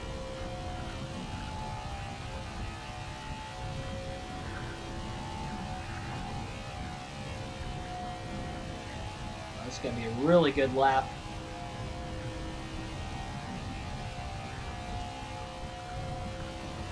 .144.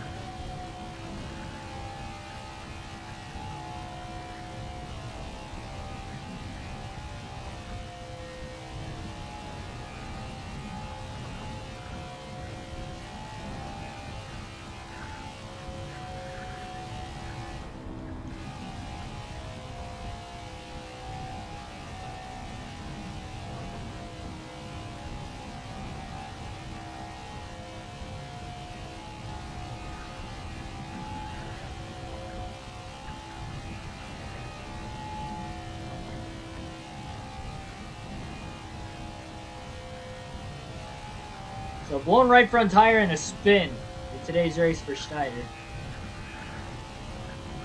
Old Custer about turned him in turns 3 and 4. He turned himself, but then Schneider got into the wall off the exit of turn 4.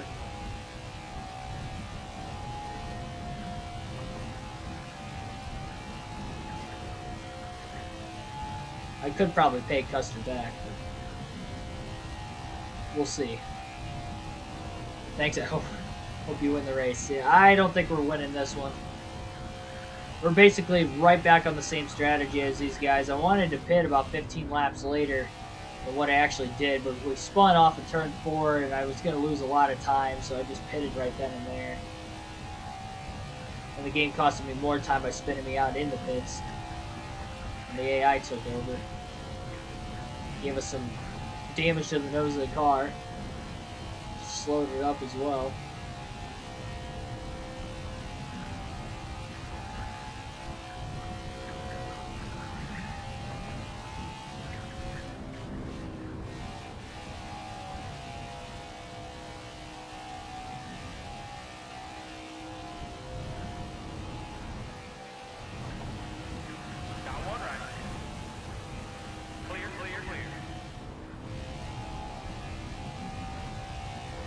I'm not sure where 26th is.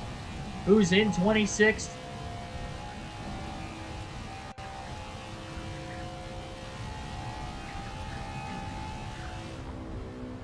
Schneider got up to 15th for that spin. He's actually rallying really, really well.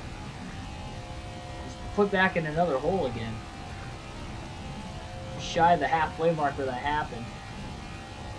Yeah, lap 195.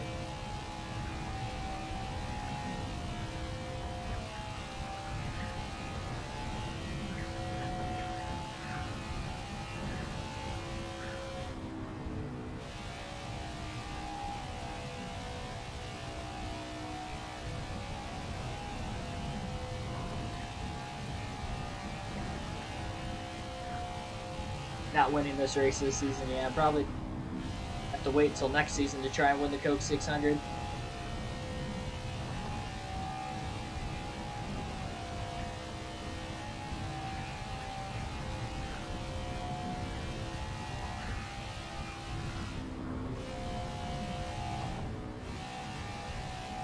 Yeah, 17 likes on the stream right now. Thanks for everybody smashing that like button. Do so if you haven't already, and again, subscribe for more daily NASCAR content. You're watching the Coca-Cola 600 for Season 1 of the NASCAR 21 Ignition Career Mode. This is a live stream edition, once again, of the Career Mode. We'll go back to the premieres for the next race of the Career Mode tomorrow night at Sonoma. That will be at 8 p.m. Eastern Standard Time. I'll be in the chat for that one. And then tomorrow at noon Eastern Standard Time on NASCAR Chase for the Cup 2005, we will be Modified Series racing for a custom schedule season, races 3 and 4 on a doubleheader there, all in the same stream as well. The races being shorter for the Modified Series. So hope to see you guys then.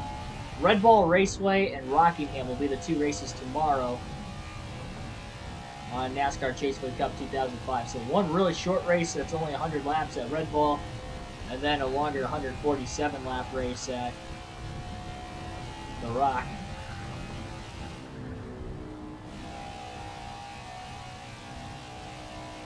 Cars One Boy, welcome to the stream. Sure you're having fun at your grandparents'.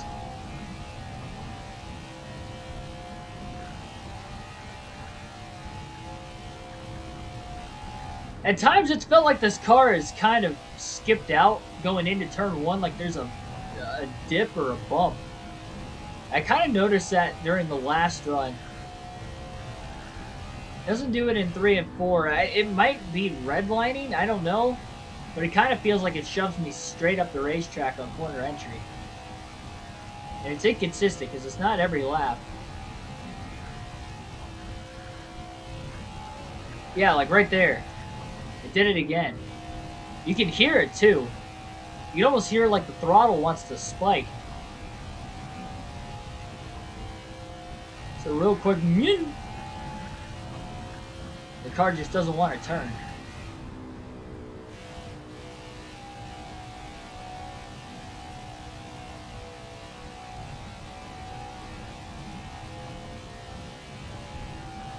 We were in clean air both times it happened. Yeah, listen. It didn't do it that time. It doesn't do it every time going in there, but I've noticed it a little bit in the last run, and it happened 2 laps in a row during this one. Probably just another game glitch. One lap. And on the outside of David Reagan and Cole Custer. Stay right. Clear all around. Trying to hang on to it. All clear. Sorry, that's not Cole Custer, that's Quinn Help. Clear, clear, clear. The 00.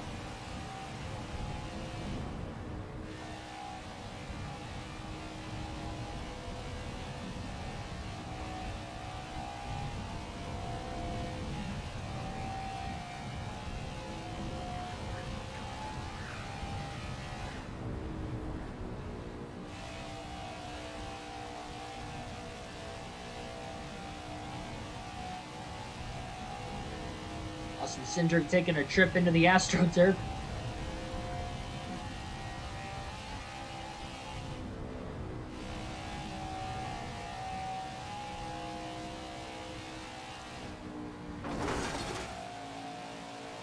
This game is ridiculous with dirty air on the 550 tracks. It is crazy how tight the car gets, and you don't have to be directly behind somebody either. You would think you're far enough back, like right there. We were about 7/10 of a second back, but we ran the identical line and we still got tight.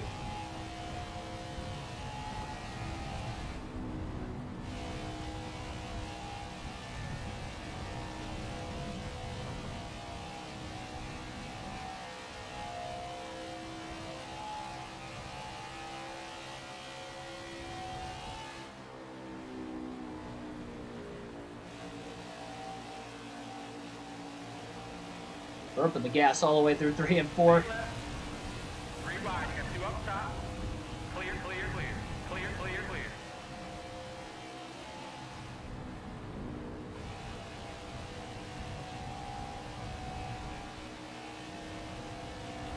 So we'll run on Truex. All right. Clear all around.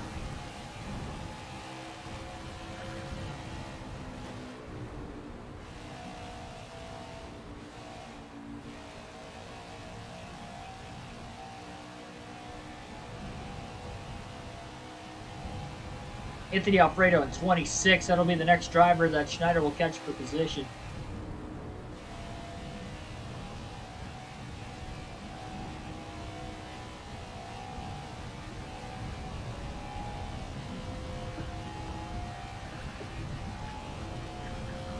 Schneider just looking to make it to lap 250. We're right back to that original. He's still, even with that spin, looking like he's only going to pit 1 extra time total. The problem is, with that spin, it cost him time on the track and then the spin in the pits as well, which wasn't his fault.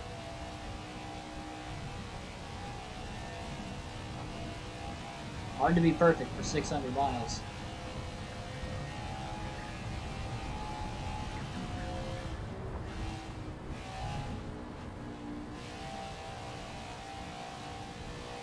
Yeah, I did have a feeling in the dirty air that you're probably a little bit more tight with the controller than what you would be with the steering wheel, I'd have to imagine.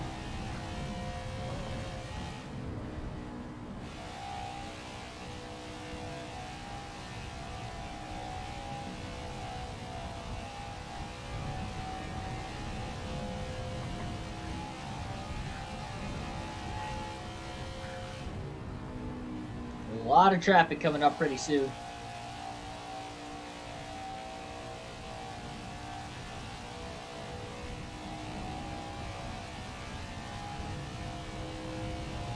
Three cars, then a little bit of a gap, and then a blanket of cars. And honestly, this 3-car group is probably going to catch a huge pack of cars. And it's in front of them. Worst problem for Schneider right now is that he's got a little bit fresher tires, but only by about 5 laps. He definitely tells us run's going on. They're starting to even out as well. He's not running not only as quick lap times as he would hope for, but even comparison to the rest of the cars in front of him. Not quite running to where he wants or needs to be. Try and gain more positions. 3 pit stops to the end of the race is what Schneider's looking at. Mikey Boy. Is that a different Mikey Boy, or is that the same one? Try Daytona Road Course. Breaking on entries of the track. Coming back on the racetrack, and that got DQ'd. Because you're going backwards, the game is making you go back.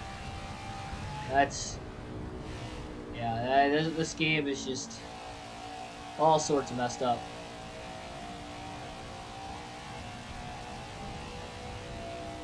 Definitely sounds like a confusing situation. Well, the good news is Schneider's going to make up points on Chase Elliott. Elliott came in second in the point standings, and he was only 22 points ahead of the 48.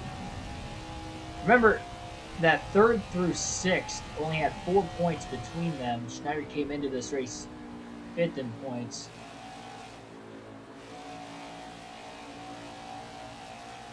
High side from 3 and 4. Bit of a run now on the front stretch. The outside of Cody Ware.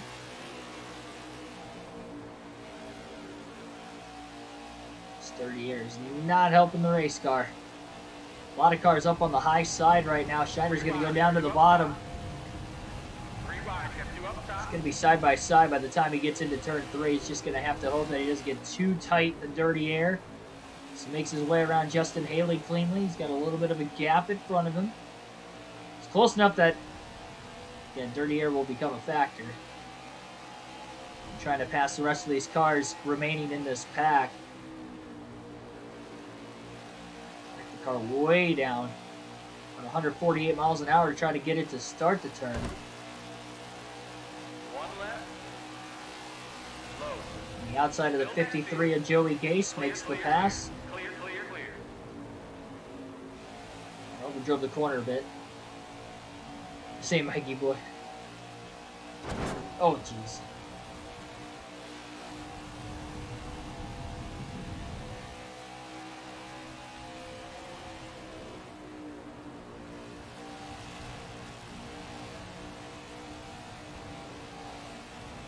Yeah, I noticed you changed the your icon there for a second. Profile picture. Clear, clear. So I didn't know if it was the same one or not. Like, what? We got 2 of them?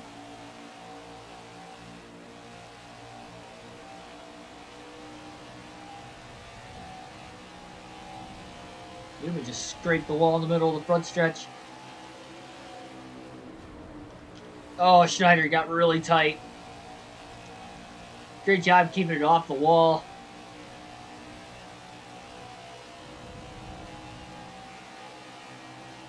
Got Anthony Alfredo for 25th, not too far in front of him. Schneider on the bottom. Newman was there as well. Problem is he has to slow down so much in the corners to get the car to turn. And then he catches up on the straightaway in the draft, or especially with the cars in front of him side drafting. Couldn't even get the car to turn to the bottom that time. He's out of the gas in the gas, out of the gas in the gas. And it still pushes tight every time he tried to get back into the throttle.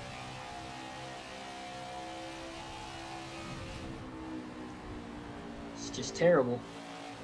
Stinks when you know you're faster than these guys and the air is what's holding you back.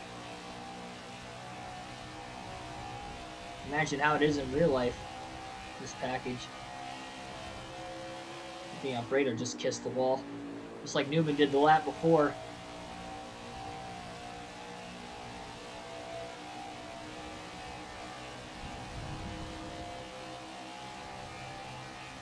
And Priest throwing a pretty big block on Anthony Alfredo.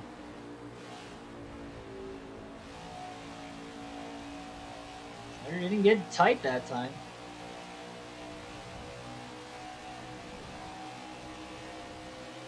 That's actually Stenhouse, not Priest. The wrong JCG Doherty car. Schneider slows down quite a bit there. Seems like he beat Alfredo back to the gas, though. And he's looking low. Stay left. Clear all around. Clear all around. Obviously, he couldn't hold the corner, and Alfredo's going to get back around and clear off the exit of turn 4.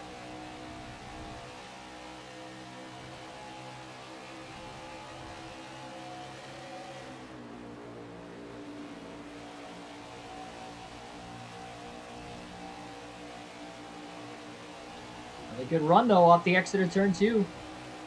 For the 48 of Schneider. He's going to get low. Oh, and Newman squeezes him. He got underneath the 6 car. And Newman just squeezed him, and here comes BJ McLeod now, along with Joey Gase.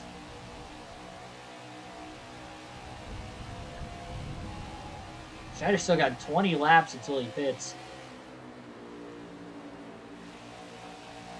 He can just get around these 4 drivers. Might be smooth sailing. Car was handling fine until he caught that big pack of cars. He got through half of them pretty quickly. He's struggling to get through the second half. He drove the corner quite a bit. Last thing he wants is BJ McLeod and Joey Gase to get by. That's 2 more cars left to pass. McLeod clears him off the exit of turn 4. Gase is still behind him.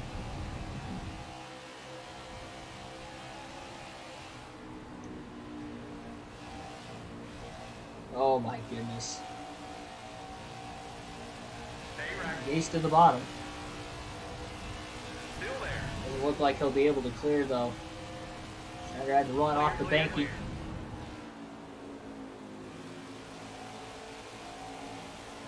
Gase to the outside. 1 car pitting off the exit of turn 4. That would be Ryan Newman. All clear.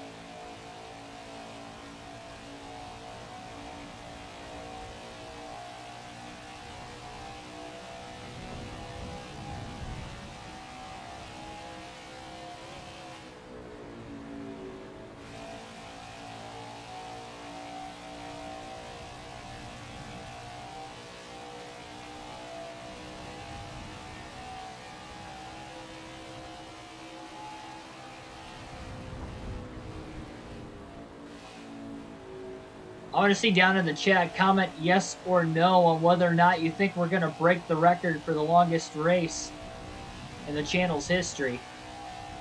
Time to beat is 3 hours and 46 minutes. To drop the green flag tonight was at 6:51 p.m. Eastern Standard Time. It is 9:01 p.m. Eastern Standard Time, so 2 hours 10 minutes in. We're only at lap 234 of 400. Schneider's at least a few laps down though, so probably closer to about lap 236, 237, if I had to guess.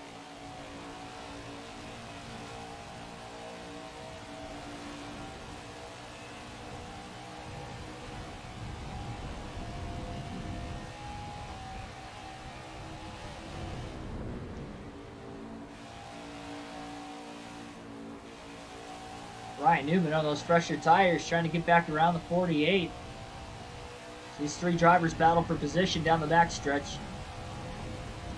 25th, 26th, and 27th. The Newman's obviously got the fresher tires. He wants to go. Schneider's doing his best Ryan Newman impression on Ryan Newman, and he is holding him up for all accounts and purposes. Newman is being Newman. Oh, he almost got into the left rear of Schneider. Schneider's car is definitely turning a lot better with the clean air in front of him now. They're going to pull down. He's going to make the block on Newman. Wonder how many laps it's going to be before Ryan Newman just decides to run right through the 48.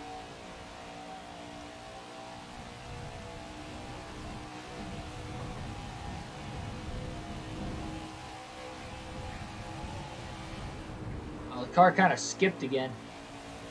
Usually does that. I can't get it to get to the bottom of the racetrack.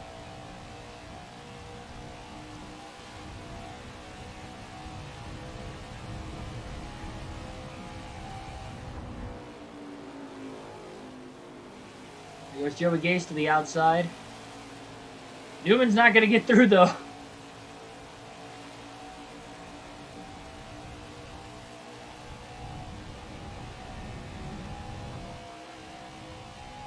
Somebody else must have picked, because Schneider's up to 24th now. 1 left. Clear, clear. Newman finally gets through. Now he was stuck behind Joey Gase.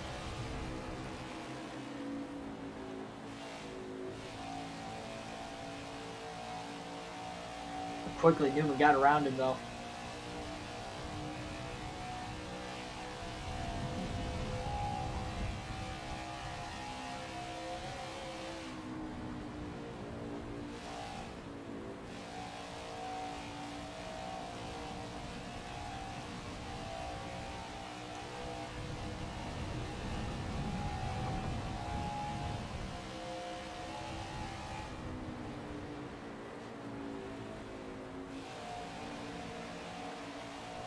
We got a hungry pack of fast cars coming through. Sorry, got into the wall. Clear, clear, clear. Too close behind the 53 of Gase.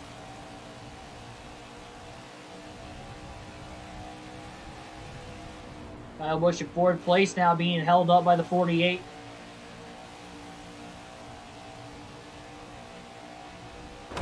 Oh my gosh. Slams it off the wall again. Still 10 laps out from his next pit stop. Two outside. Like our spotter called us 3 wide. Only Keselowski was there.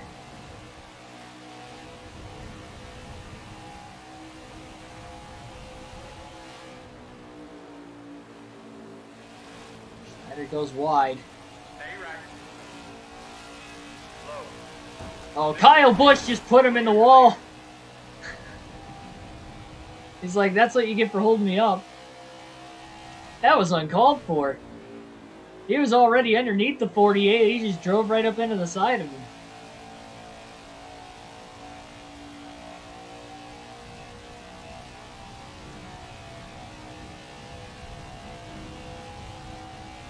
Good thing that didn't blow a tire.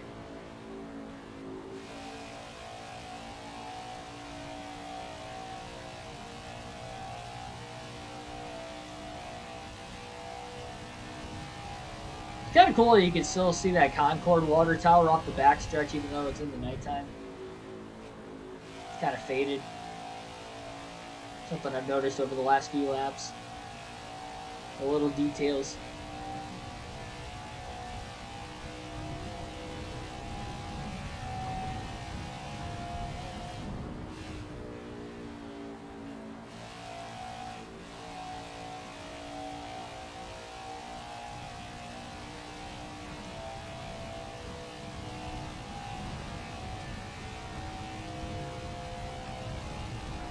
Yeah, hopefully you get that Xbox One for Christmas.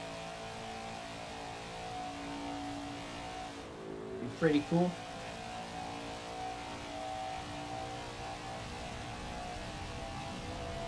Kyle Larson, Denny Hamlin continue to go back and forth with Kyle Larson in the lead.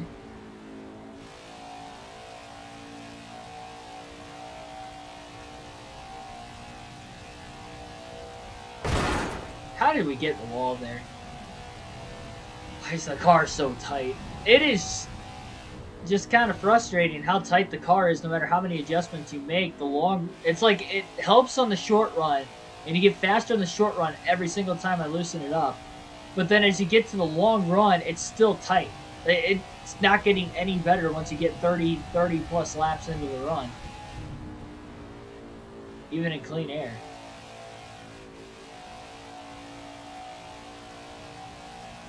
I mean, maybe a skosh better. How did we get in the wall there? Like, it's like, I feel like I'm letting out of the gas well long enough. Like, I feel like I'm getting out of the gas even too much at times, and it still drifts up to the wall.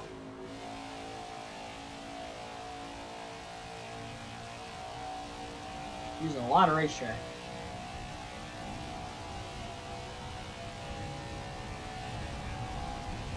It's almost like the adjustments don't even work on this game.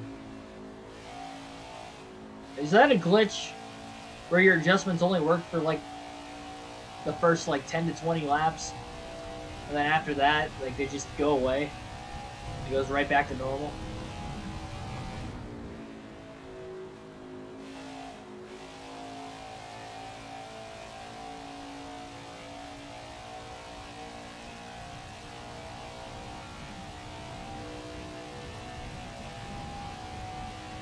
He's got 3 more laps until he pits.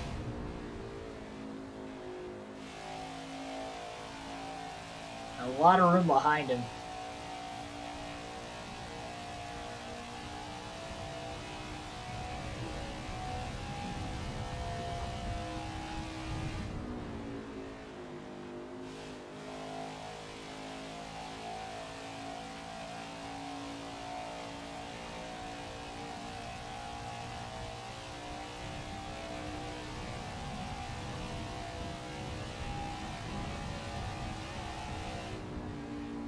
car just kind of skipped going off into turn 1 again.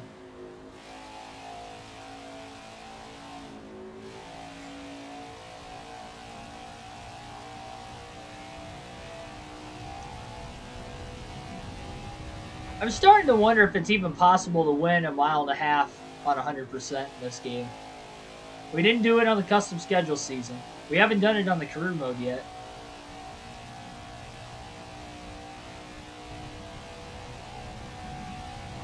As far as we even won a 50% race on 1.5 miles on the career mode at Vegas.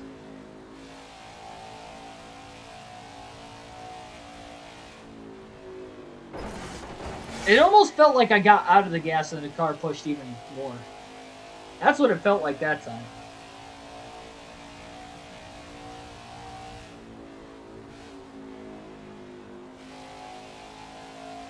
How slow do you have to go? 133 miles an hour at one point in the middle of turns 3 and 4 that time. Lap 250, Schneider's pitting this time by. Gonna take another round of wedge out of the car. Probably not gonna do much. Might as well.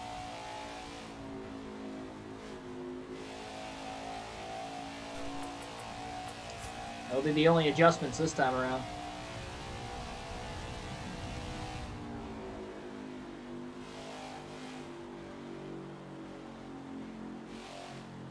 Schneider gonna pit this time. Gonna send it in there. Gets down to pit road speed. And luckily the game didn't spin us out that time. The Schneider was in 25th as he makes his way into the pits for 4 tires and fuel at lap 250. Should have 2 more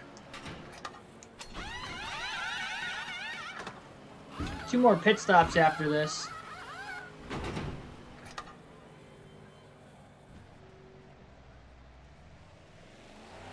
So I'm going to pause the game real quick. I do have to throw my controller on the charger. I didn't do that a while ago. I was surprised it lasted as long as it did. And I'll be right back.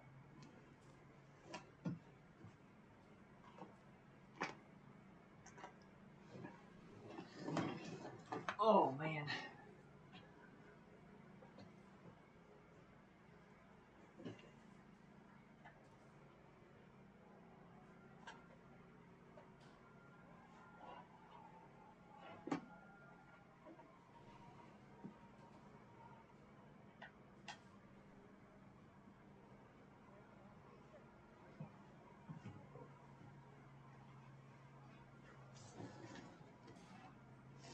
Oh.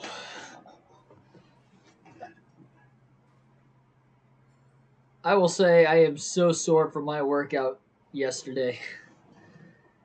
My shoulders and chest are just demolished between that and work. All right, I'm adding another minute on, or subtracting a minute, I guess, from the end of this one, considering I paused it.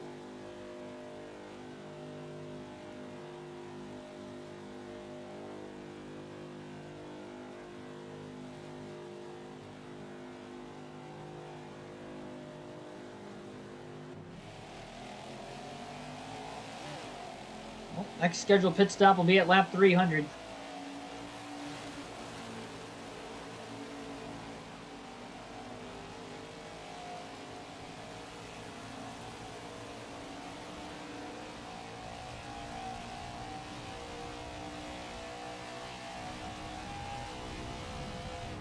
So I guess 6:52 be our estimated time. Oh, we got a crash off of turn 4. Quinn Houff goes around in front of a few cars. Clear. That happened really quick. And Schneider was able to evade to the inside barely. That might be a couple more positions up for grabs. Clear. You never know. What a wreck avoidance. I don't know how that happened. One car pit behind everybody, but I don't know how Quinn Houff got turned.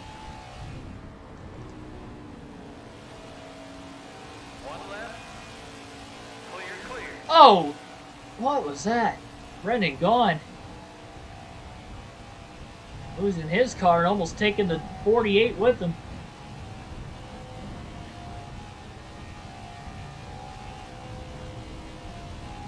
Dennis Hyde, welcome to the stream.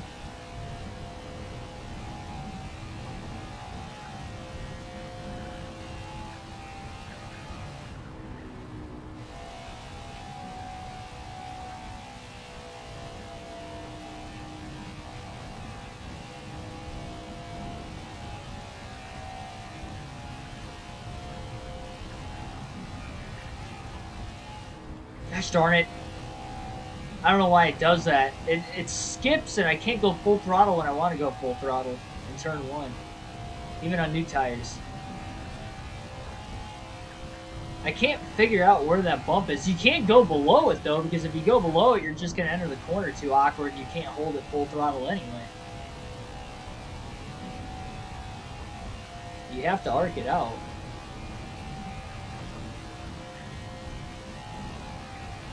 See, it did it again.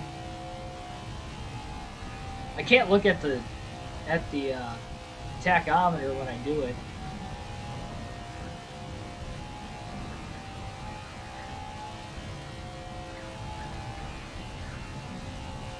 The cautions, I guess, are just not flying today for whatever reason. We've seen numerous amounts of spins. That one definitely collected a few cars.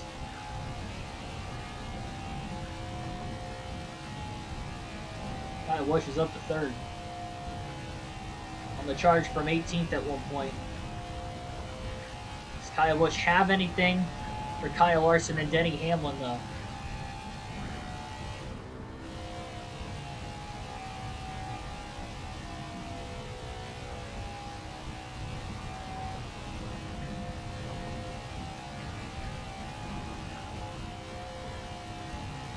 I would not buy the game if I were you. There's plenty other better NASCAR games than this. It's just not worth the money for it.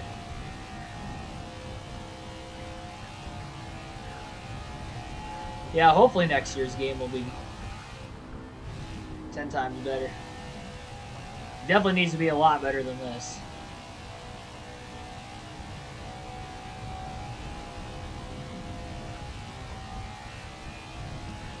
I don't want to see just like minimal growth year to year to year like NASCAR Heat.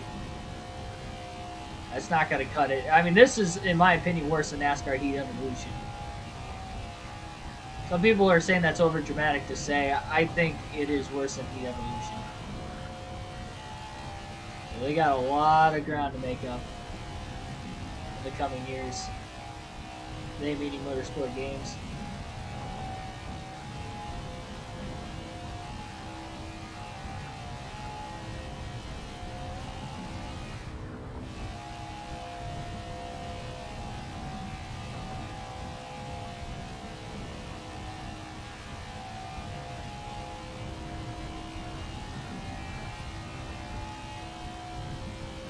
Really no cars in the vicinity of Schneider, both in front or behind him.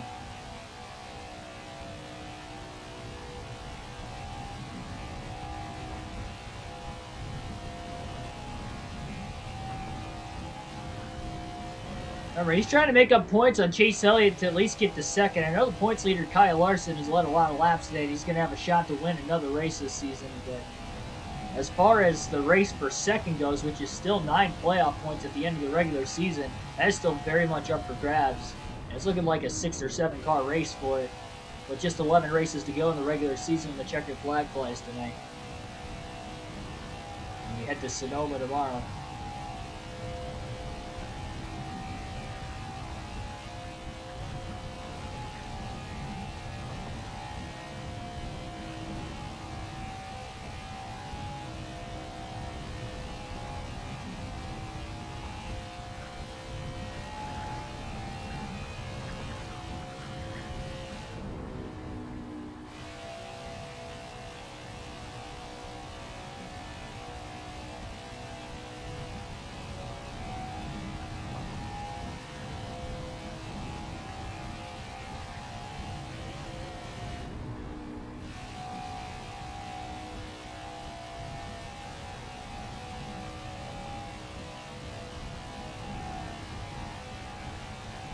Love ACC, but my favorite is NASCAR. ACC meaning football? College football? I have no clue what you're talking about if it's not college football.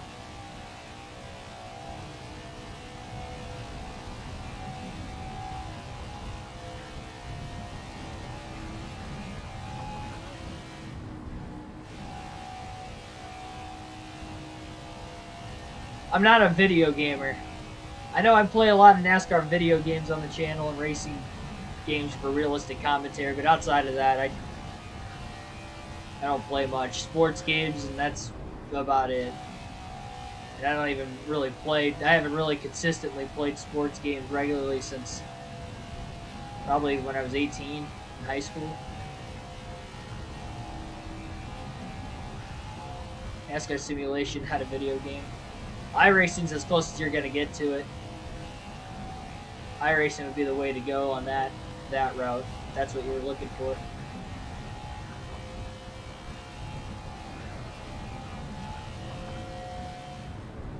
Kevin Harvick, Kyle Busch, DiBenedetto have closed. Finally, I believe they're on a little bit fresher tires. Battle for third, and then Harvick is in 8th. In the middle of this.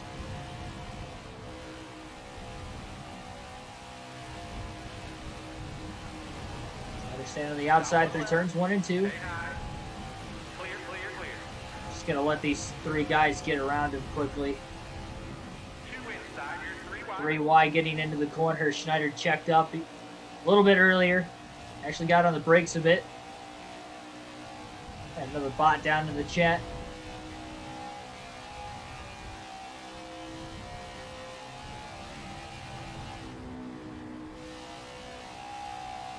Of course, I was trying to read it. I'm glad I didn't blow a tire because of that. I was trying to read the chat. I got a little tight.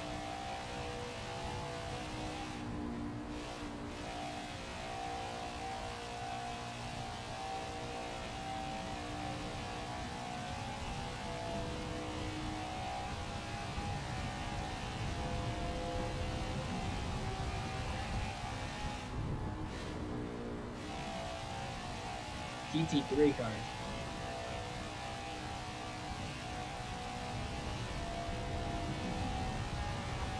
Yeah, I've never heard of it. Sorry.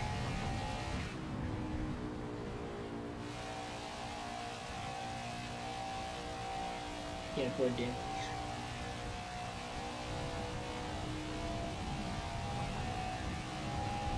Oh, it's on Xbox. Is it an Xbox only game? Maybe that's why I've never heard of it, because I got a PS4. I agree with you. I mean, I got this laptop, but I'm not willing to go out and buy that in an iRacing rig to get into iRacing right now. I way too many other things on my agenda otherwise with the channel that I want to do. I would not be able to realistically commentate iRacing while I'm actually playing it, so that's going to go out the window.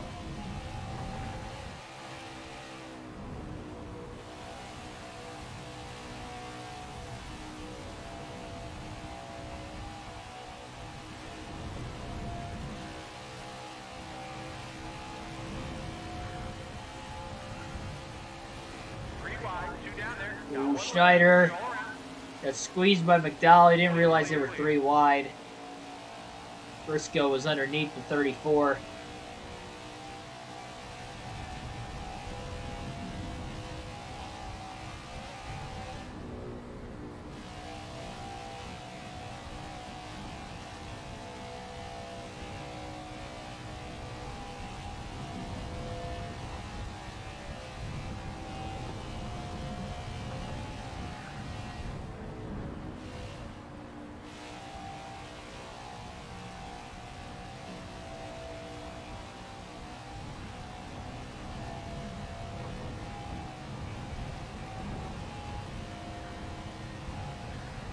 A little better than iRacing from what people say. The only thing with iRacing though is that you can literally race anything in that. I mean, maybe you can in that other game on the Xbox,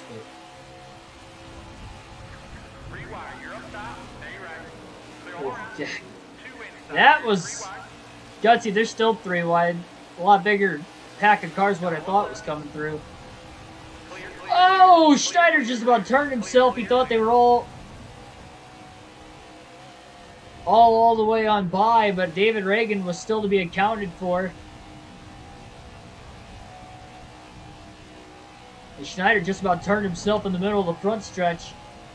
chopping off David Reagan.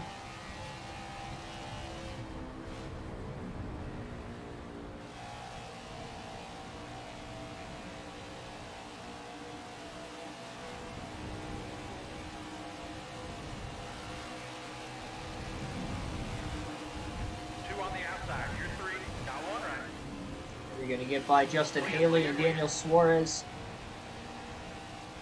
I think David Reagan just got blocked by Haley.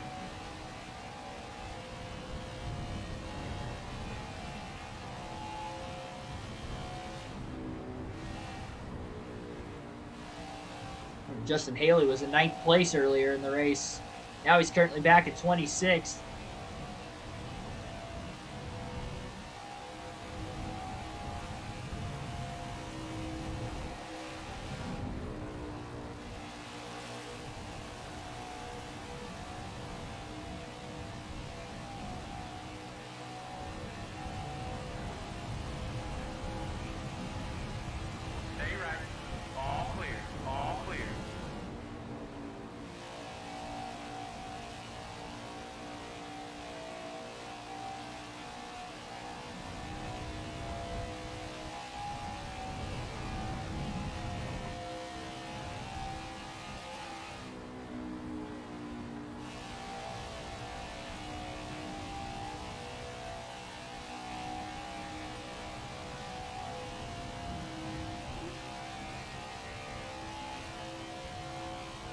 It's only got sports cars then.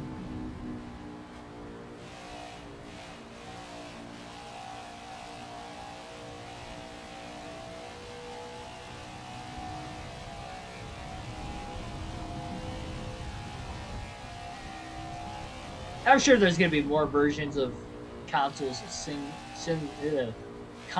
sim racing games in the future. Probably by developers we don't even know of right now. Or have yet to exist.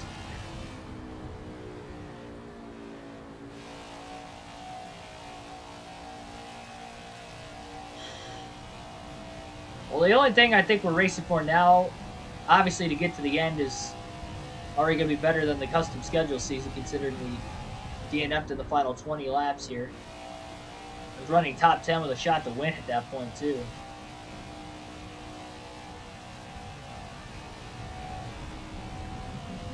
No shot to win today for Keegan Schneider. He'll have to just try it again tomorrow at Sonoma.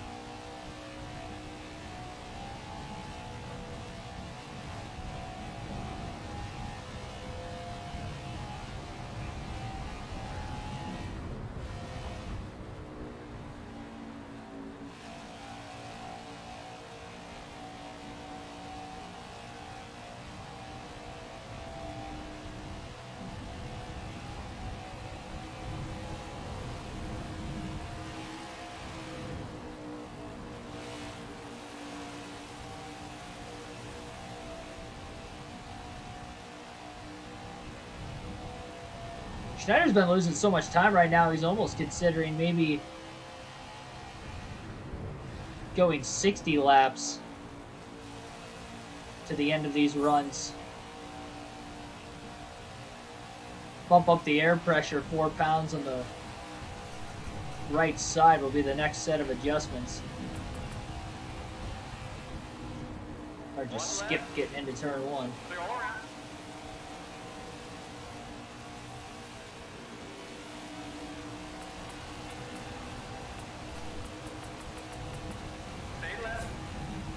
4 pounds of air pressure on the right side tire. Schneider will pit this time by. He's losing a lot of time on this racetrack.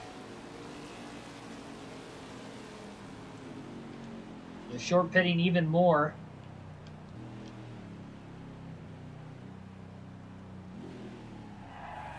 And the game just turned us into the wall again. And why not? As if it didn't give us enough damage the first time it did that a few pit stops ago.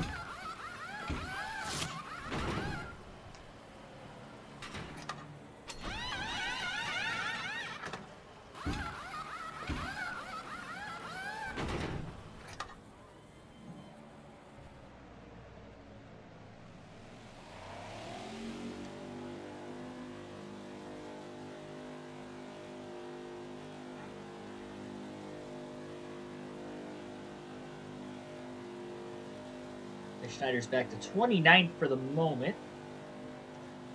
And he'll look to make up more time. Risky pitting as early as he did, not waiting it out, but he felt like he was losing way too much time at that point in the run. I think everybody else is going to be really close to making it on one more stop. We definitely know Schneider can make it on one more from now to the end. He's going to pull up in front of Kyle Busch, and these guys try to slow him down. His teammate William Byron coming in. Schneider's going to have fresher tires. It's less cars he'll have to pass. Once he gets up to speed, he'll be able to pull away from these three. Plus, the game knocked that much speed out of the race car, nosing us into the wall.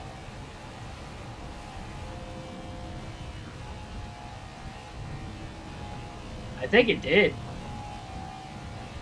Oh, well, we were hitting like 167 at lowest, going full throttle in 1 and 2. Now we're only hitting like 162.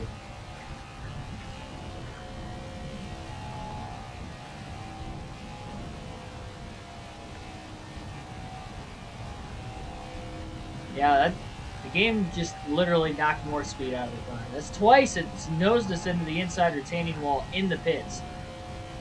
But I have zero control of the race car. It's all AI.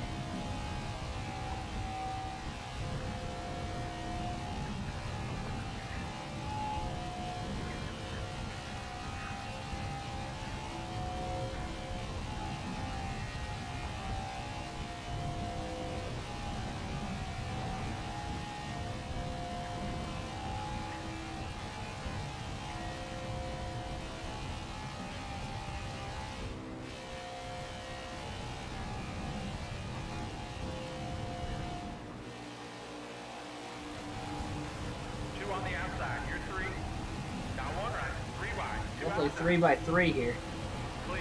Schneider's going to drive it all the way down to the apron. That didn't work at all.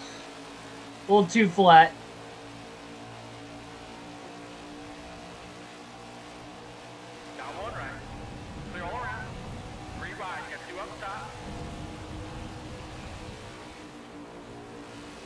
Now the brakes pretty heavily in 1 and 2. Knows he's faster than these cars. Oh my goodness, almost in contact between Harvick and McLeod. McLeod throwing some nasty blocks on Harvick. Harvick just doored the 48.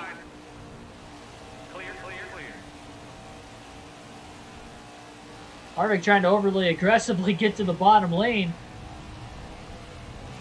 And don't look down, but it's actually side-by-side for the race lead between Kyle Larson and Denny Hamlin. Hamlin on the bottom, Larson on the outside. Just over 100 laps to go, and they're still side-by-side down the back straightaway.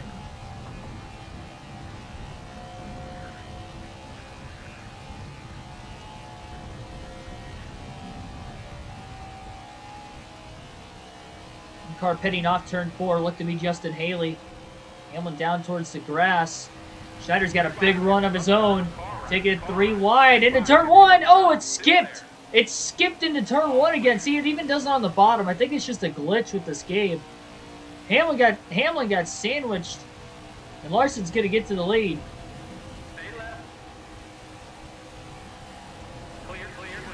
And here comes Chastain now. And he hooks the 48.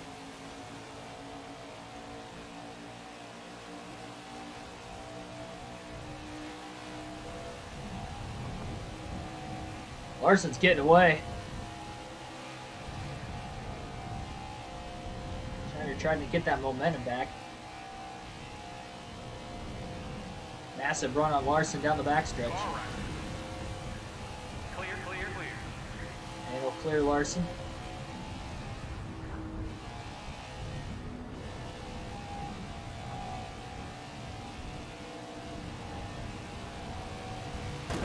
Oh, Christopher Bell.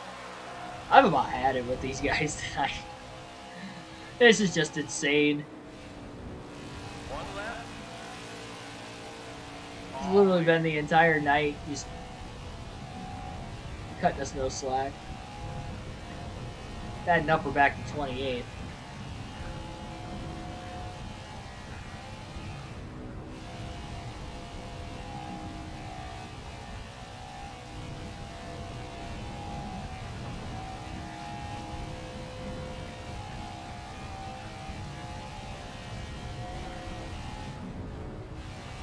I don't know why the car skips going into turn 1.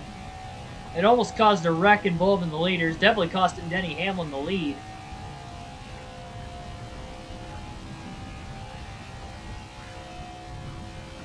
Let me know if anybody else has had that at this track. Or you try to drive off into turn 1 full throttle like normal and it like kind of skips to the outside. It's really strange. It just did it again. That time it turned. Very rarely it still turns when it kind of revs up like that. I feel like I come across new glitches with this game on a nightly basis anyway, so it's probably something different that hasn't been accounted for yet. I got tight in that dirty air behind Alfredo. Alfredo in 22nd right now. Got one right. Just skipped again. Schneider lifts as he gets by the 38 car.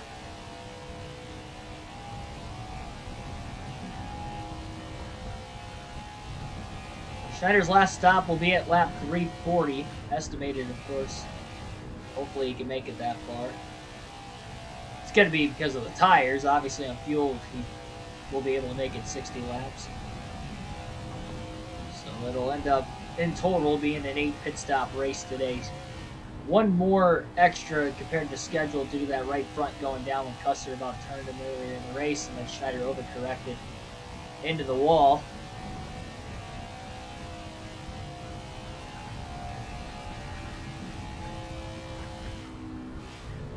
Daniel Litzinger, welcome to the stream. Welcome from Germany. Greetings.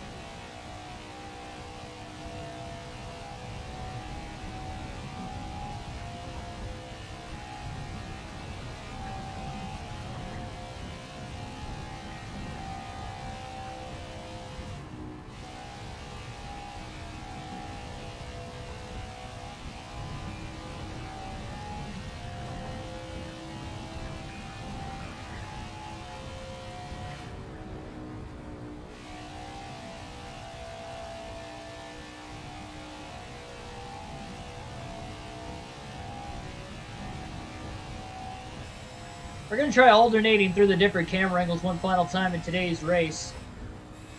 Might be hard to see out of the dash and the cockpit cam, but we'll try it. So we did this during the daytime sky earlier, now we're doing it during the nighttime sky.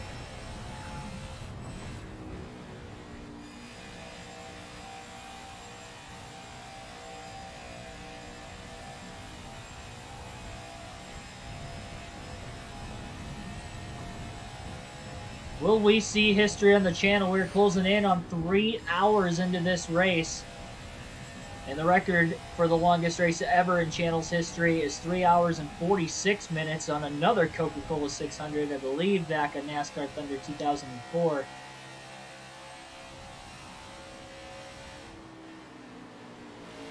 Schneider was on the brakes for so long. It still almost got into the back of the 36.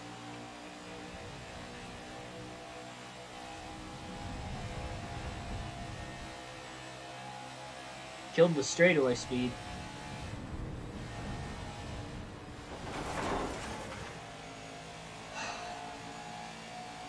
Why is the car so tight? Wasn't even in dirty air that time. And we carried less speed in because of how much we were on the brakes off the exit of turn 4. Billy Kramer, welcome to the stream.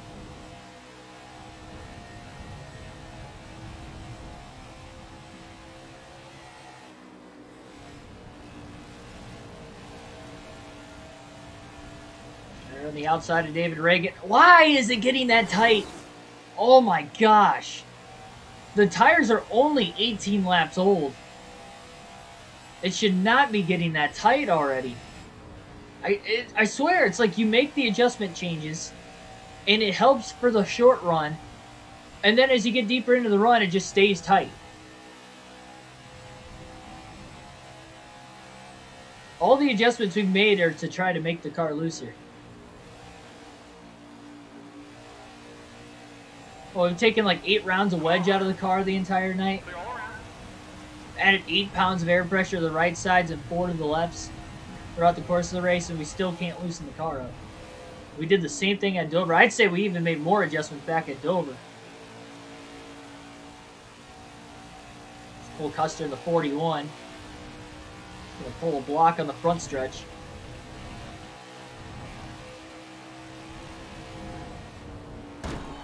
Schneider just punts him. I'm done. Clear all around. He turned us earlier in the race anyway. He was the reason we had to pit that extra time.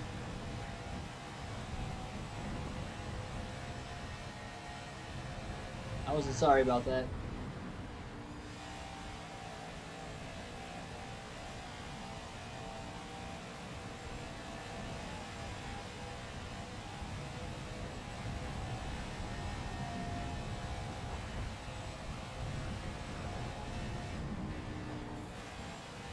Well, we got 100 laps to go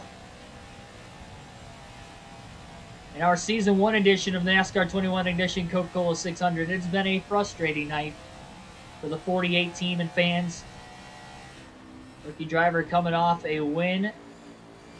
His first career road course win at Circuit of the Americas. And it does not look like he's going to be able to go back-to-back on top 10s. This would be 4 finishes outside the top 10 in the last 5 races for him. Assuming things go the way they're going now.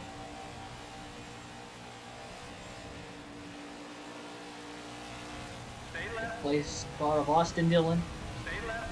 on his outside Still there. into turn 3. Still there. Still there. Schneider's going to clear Dillon off the exit of turn 4. I still almost got in the wall.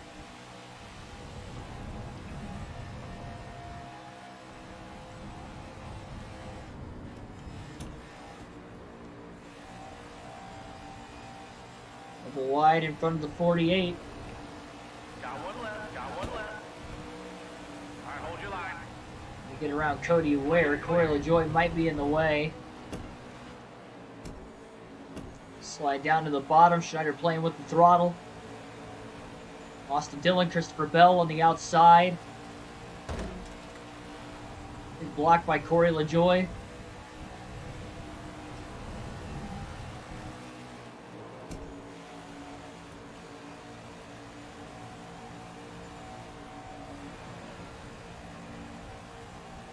LaJoie still up high. He must have just came down the track. I gave him plenty of room. Still got into me.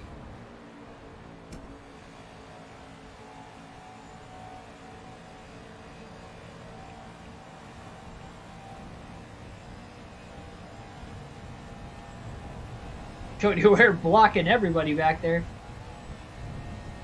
In 32nd, I don't think he's racing anybody for position. We're going to be lucky just to make it to lap 340 for our next stop at this point.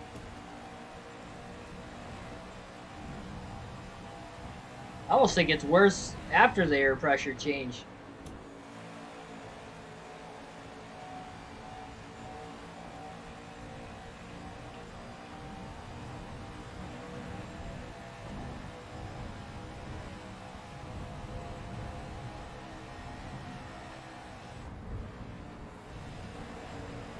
Contact between Corey LaJoie and Austin Dillon.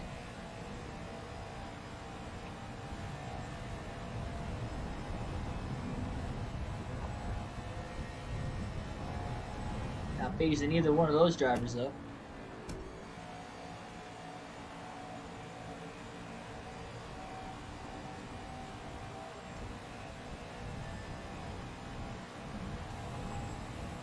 Guess this camera angle's not too hard to see out of. A lot easier than what it was at Coda. One left. One left. Oh, gee, I didn't even know anybody was there. Christopher Bell rockets by on much fresher tires back in the 18th position.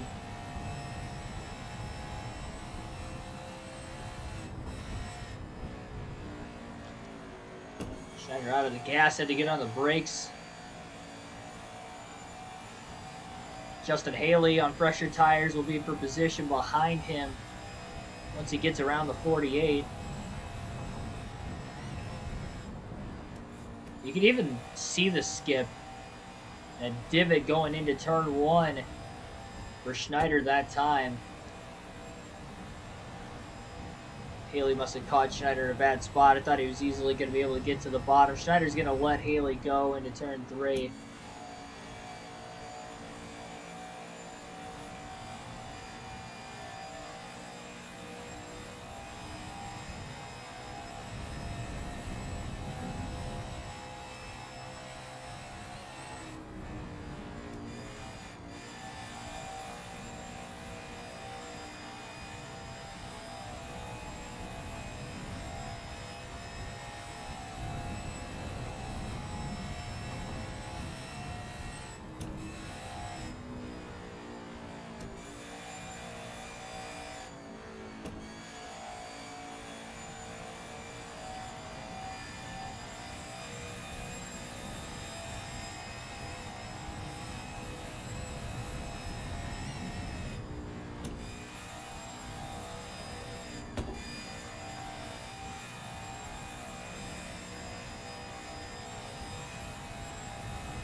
Car pitting up ahead off the exit of turn 4.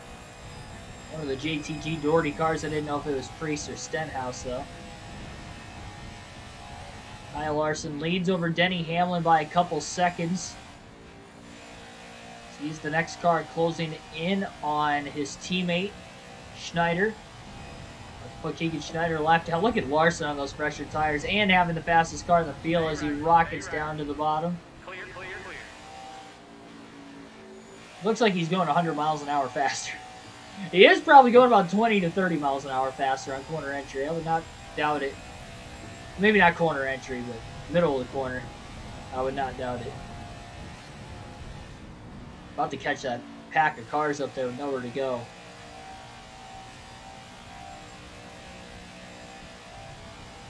May allow Denny Hamlin to close in. Bunch of lap cars right in front of Larson. Larson's got nowhere to go. Some of them might be pitting this time off of turn 4 as well. Gonna have to look out for it. Nope, none of them pit.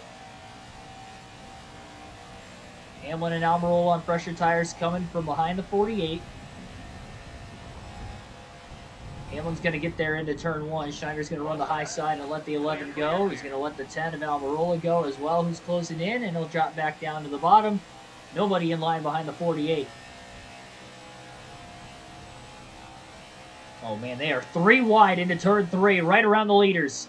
Larson stuck on the outside. Hamlin is down low. Oh, one car pits off the exit of turn 4, and Hamlin just got ran into by the 48. Still there. 3 wide, 2 outside. Clear, clear. I couldn't tell who that was that pit. It happened so quick. They're stacking up in turns 1 and 2, about ready to wreck as well. It had to have been significant damage. All clear. Car's swaying around and lane changing quite a bit back there. Hamlin's still getting caught up. Now he's 3 wide middle into turn 3. Got 1 left. Austin Dillon coming through on pressured tires. All clear. Another car pitting off of turn 4. One of the Rick Ware cars, Joey Gase.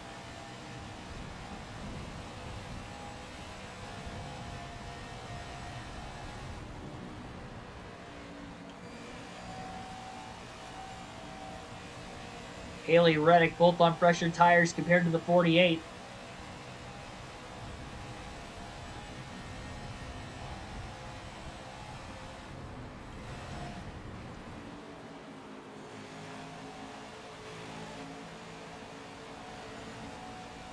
Kevin Harvick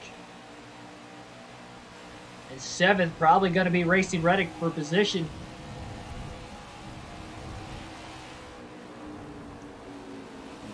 Gone pulled down right in front. Harvick outsmarts everybody to the outside. So that pass on Reddick again was for position. And they're going to get around Brendan Gaughan down the back straightaway. Reddick going to look to follow his way through. He's not going to be able to get around the 48 yet. Off the exit of turn 4, he'll be on the outside. Oh, and Gaughan's going to go around. Somebody got into the back of him off the exit of turn 4, and he started spinning towards the pit lane. I'm not sure if he actually spun into the pits or not. It looked like he may have. Another spin and another incident where we don't see a caution. Justin Haley, Keegan Schneider about to be battling for position. I would like to hold Haley behind him if he could help it. Oh, and Haley just tries to drive right through him.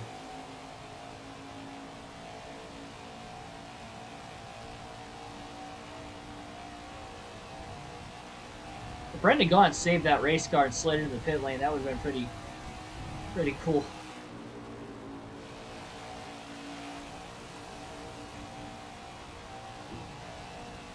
Talk about a save. Well, this is going to get interesting. Look at that pack of oncoming traffic. Got one left. Haley's finally going to drive around the 48. And we got a lot of faster cars coming in off the exit of turn 4. Starting with Cole Custer in the 41. Custer had already dumped Schneider earlier in the race.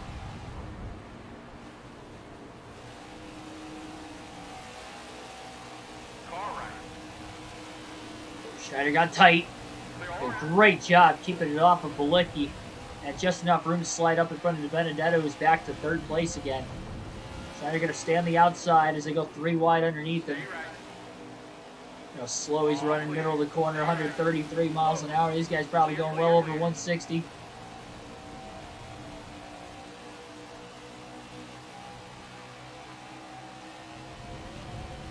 Less than 80 laps to go in the Coca-Cola 600.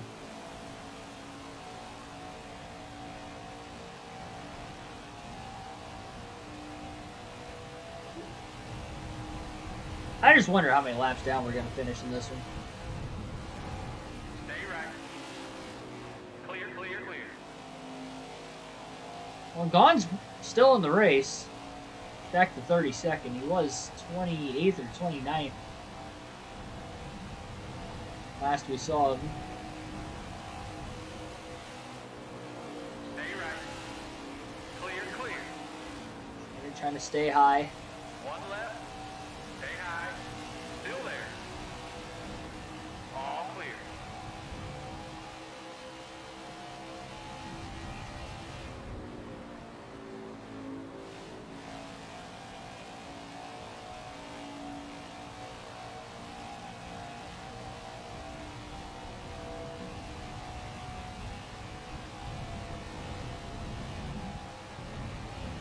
Yeah, I got 3 more days to work until I'm off for Christmas. I do have off for Christmas next week. I mean, obviously we're going to be closed, but on top of the fact that we're going to be closed, Clear, clear, clear. I would have to work usually on Saturday, so I'll have that off. And I'll actually have a 3-day weekend then. Keselowski had no reason to just run the 48 up the track. He got picked by Chastain behind the slower lap car, and Keselowski chose to, instead of just check up and fall behind the 42, which he was going to be behind him anyway, he just drove right through the 48.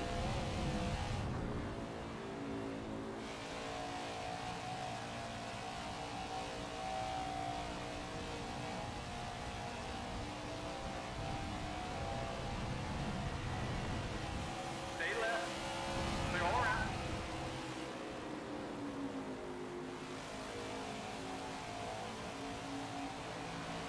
Car right.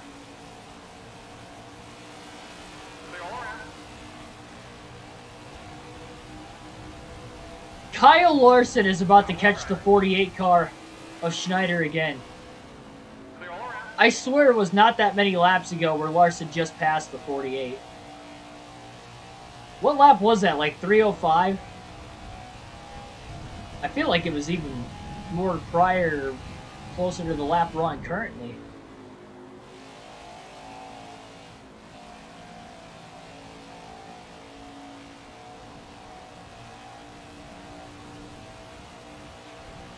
Larson's going to catch his teammate in a bad spot. Down the front stretch, it'll slow him up a little bit. One left. Down into turns 1 and 2, Schneider stays wide and lets him go. Harvick is catching Austin Dillon and now trying to move inside the top 5.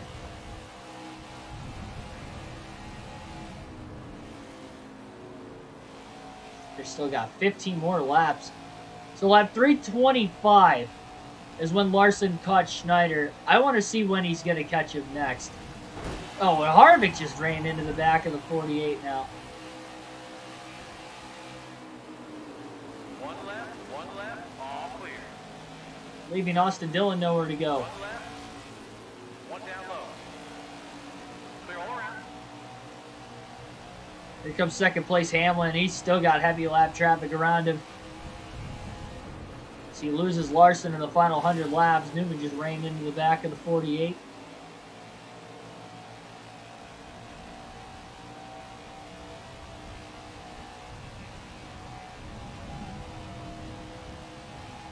Well, I work in the warehouse. I would assume that the stores are probably closed. I know the stores were open on thanks. No, they were closed. Oh my. Newman. It's like the third time he's gotten into us today.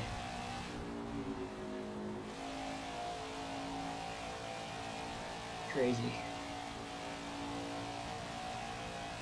Makes me think of Seinfeld. Newman.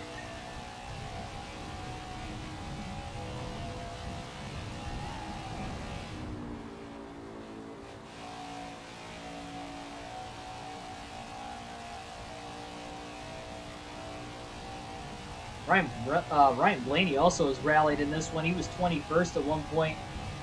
He's now back to 7th.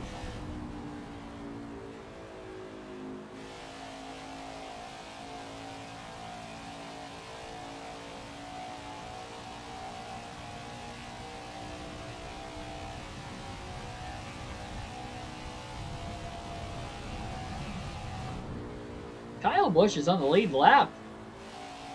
He may have a chance to get to Hamlin for second. He's only like five and a half seconds behind him. Larson's probably a few seconds ahead of the 11.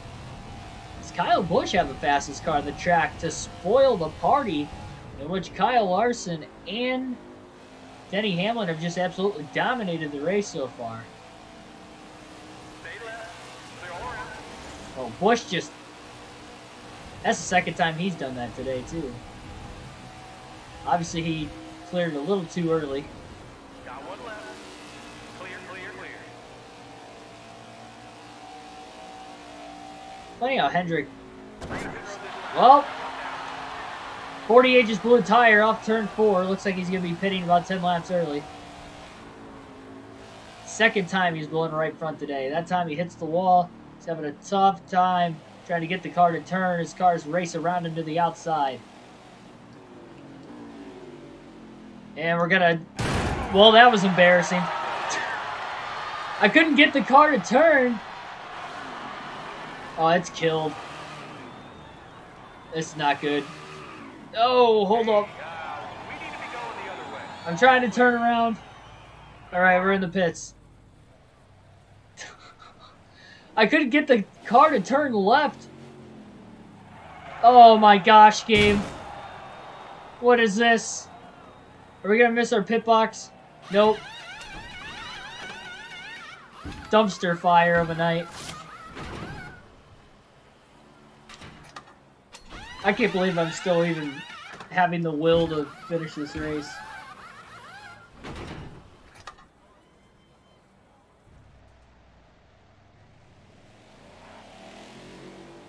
Well, at least we got fresh tires. And now Schneider's back to 32nd. As if it can't get any worse. He's going to try to trudge on to the end of the race this time. He obviously blew right front before he can make it 60 laps the last run due to putting it in the wall. No adjustment changes from that stop to this one. That's the wrong button.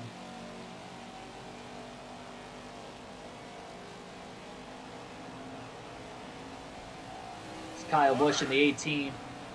All clear.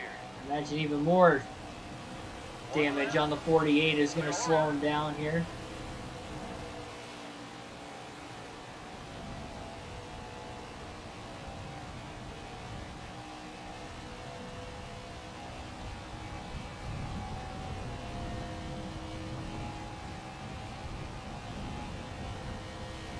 And the freshest tires in the field right now.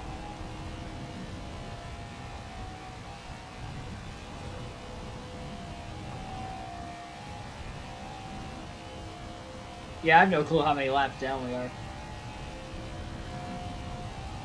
Quite a few, that's for sure.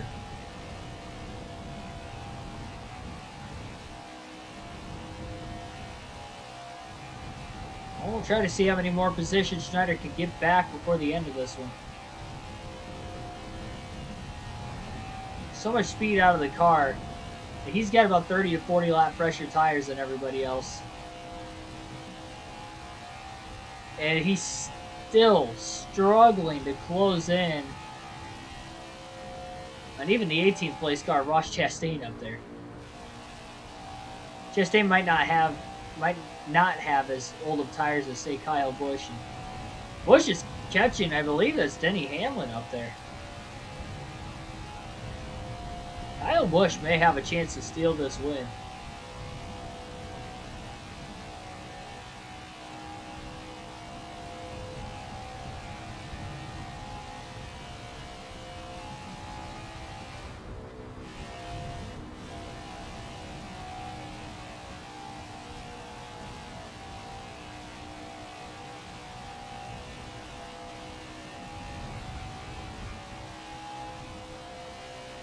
Busch is stuck though, 2x2 traffic, or I should say side-by-side traffic in front of him. Austin Dillon, Ross Chastain gets by Dillon that time. Schneider hanging around in the draft for now, looking to pull to the inside. He's definitely faster than Dillon on the fresher tires. Clear. And that could be a battle for second between the Joe Gibbs Toyotas of Kyle Busch and Denny Hamlin.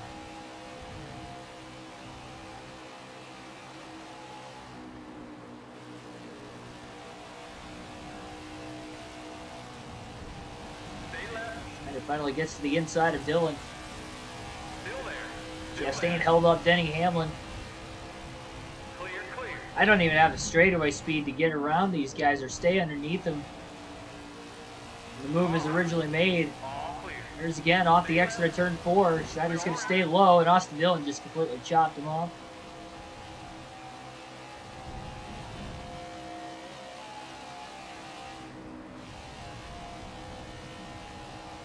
Busch to the outside.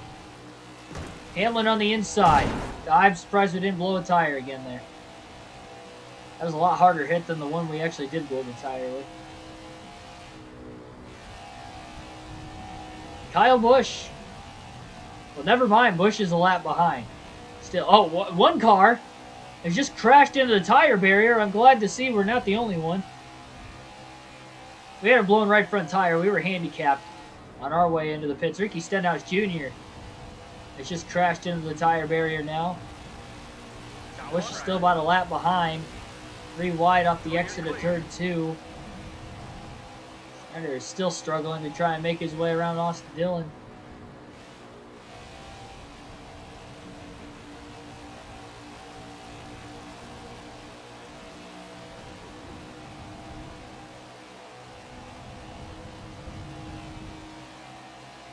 Well, Stenhouse is going to be out of the race now. It's going to be another spot for the 48. One left. Gets to the outside of the 11. A little drafting help from Austin Dillon. He needs all the help he can get if he's going to clear Denny Hamlin. Clear. And he'll clear him off the exit of turn 4. Benedetto and Busch are likely still going to battle for third then.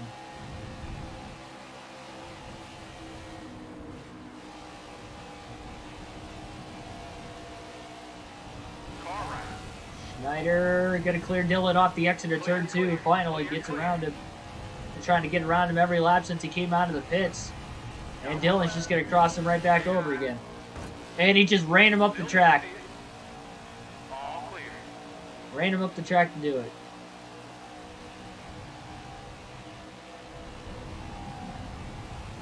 And that really stalled out the momentum of the 48 as he tries to block Denny Hamlin.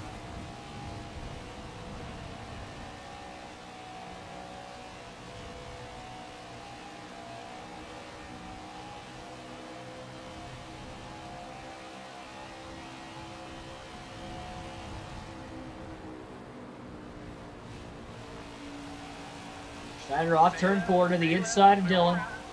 Got one right. And he turns him down the front stretch. Payback on Austin Dillon. Dillon backs it up the racetrack. His car's missing to the outside. Schneider just got payback on Austin Dillon.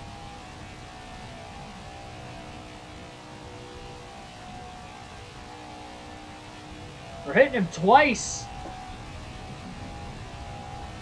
That's just the fed-up frustration from Schneider tonight. He's been ran over by probably half a dozen drivers, if not more.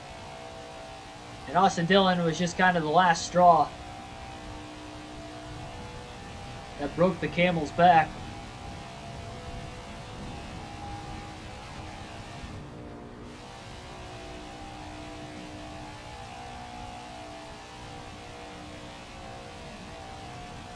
Still adding some interesting developments into the late going to this race, as we are over 3 hours into the Coca-Cola 600. 3 hours and 14 minutes to be exact.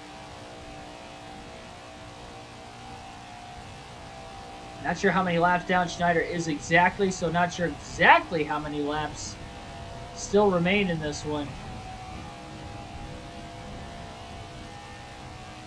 Austin Dillon was in 6th. I wonder how many spots he lost. Seemed like when he spun down into the turf, came back across the track, that everybody missed him. If that is the case, he should be able to keep rolling. He might have to change 4 tires and then get back out on the racetrack. We'll see.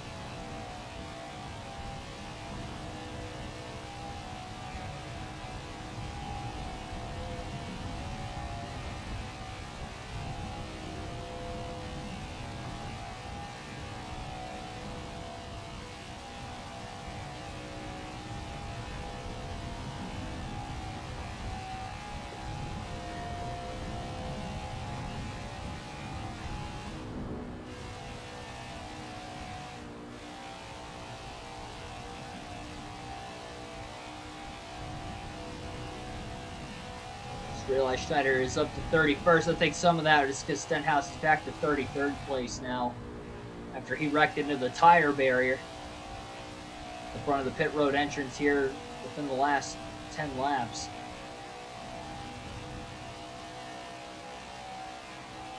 And Larson is definitely pulled away from Hamlin during this current tire stint.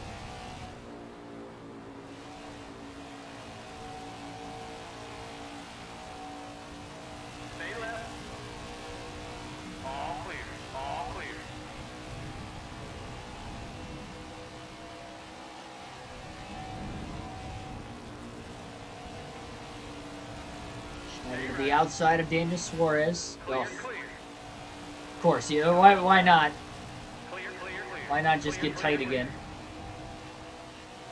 Dirty air, not dirty air. Nighttime with the cooler track temps. It should add more grip. Any adjustment changes, the car still just gets tight.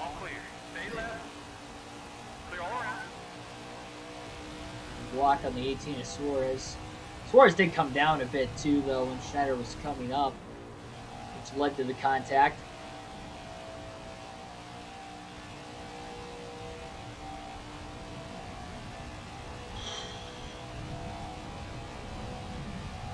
You think Schneider's slow now? He's probably going to get ran over when everybody ends up making their final stop of the day. He'll probably stay out a little bit longer. But he doesn't want to risk wrecking the car again. Though at the same time, too, it also is probably going to depend on how many positions Schneider can gain here. Because if he can finish, say, 28th, 27th versus 31st, he'll definitely take it. Every position's a point as he battles for the regular season championship. Regular season points lead still on the line. Problem is, the points leader, Kyle Larson, is winning this race, and Schneider already came in about 70 points out of the lead.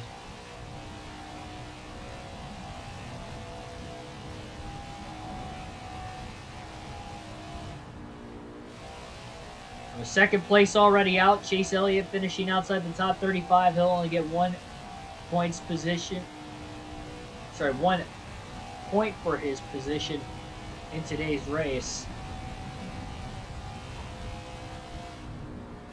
Much damage that is slowing this 48 down between that. A little bit older tires, not too much. 20 lap old tires right now for the 48. That last lap was a 33.716. It's about 3 seconds slower than his fastest lap in the race. As he's struggling to hit 160 miles an hour on corner entry.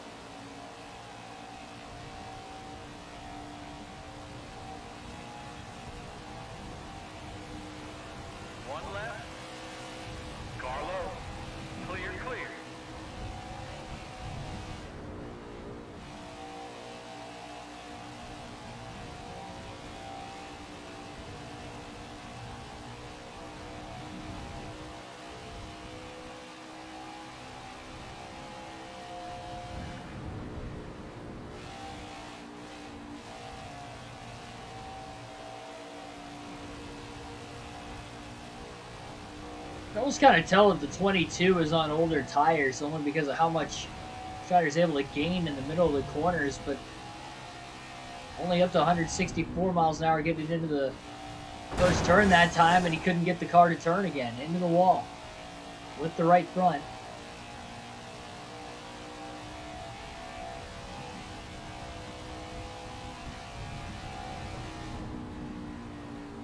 Over-under on how many more times we're going to hit the wall in today's race. We're going to put the over-under at 6.5. You'd think I'm not going to hit the wall six to seven more times in this one. Less, probably about 40 to go or less right now, but I may consider pitting just to get fresh tires one more time if we don't gain any positions, just to make it to the end of the race somewhat cleanly, not get ran over again.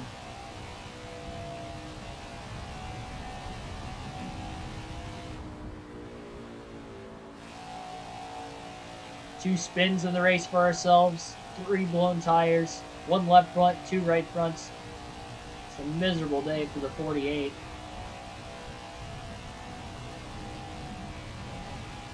Over. Billy says over on 6.5.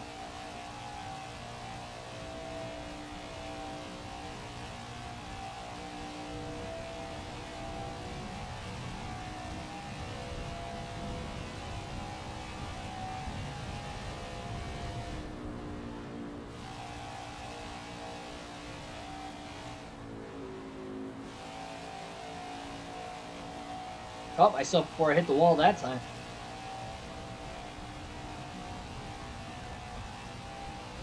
And also, do you think we're going to go over or under the 3-hour 46-minute mark for this race? Break a new channel record.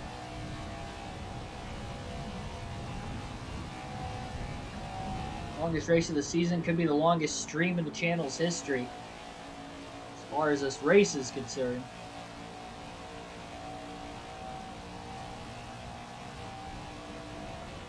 It's currently gone 3 hours and 22 minutes up to this point, so we will definitely eclipse the 3.5 hour mark.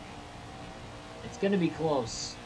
This is caution free. If we would have had any cautions to slow the race pace down in any sort of way, we definitely could have broken it, but cautions have just not been flying tonight. Billy says we're going to break a record with that as well.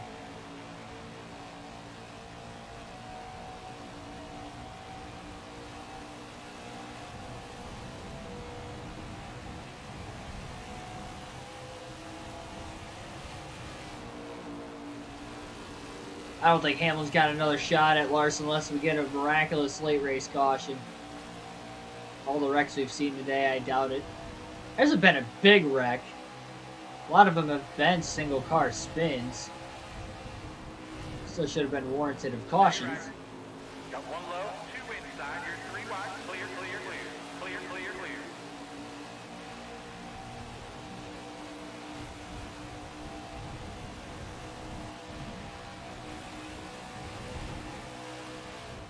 .48 gonna go wide. 3 wide, 2 down there. 3 wide. Can't tell if I hit the wall or not there.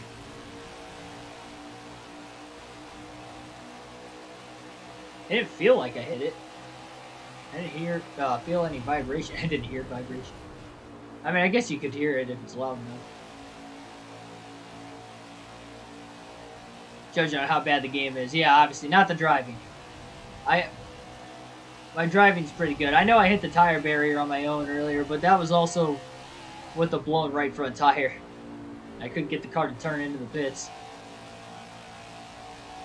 Pulled a Tyler Reddick from the next-gen crash he had a couple days ago. I didn't hit it sideways, though. I hit it head-on with the left front. Blew that tire while I was at it, too. Austin Dillon has fallen back to 9th. He only lost 3 positions after Schneider had turned him earlier. I don't think he'd pit, though. Because he's faster than the 48, which he was before. But he's not blowing through these corners and is not catching them very rapidly. See if Austin Dillon makes more contact with the 48 car again. I mean, he kind of initiated it, as did a lot of other drivers, so maybe he was just thinking, these will push over, everybody's hitting him anyway. Well, nothing to lose anymore in this race. I think Schneider had it up to that point. Might not have been justified that it was Austin Dillon, but it was going to have to be somebody at some point.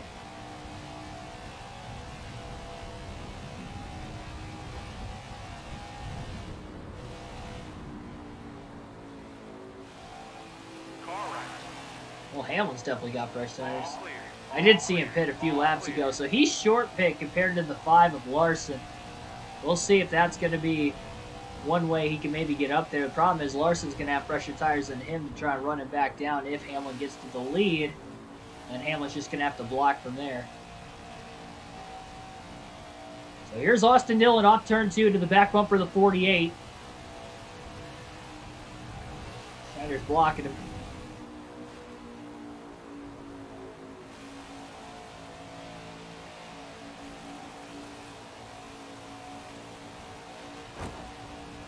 Well, there's one hit into the wall. One left. Clear all around.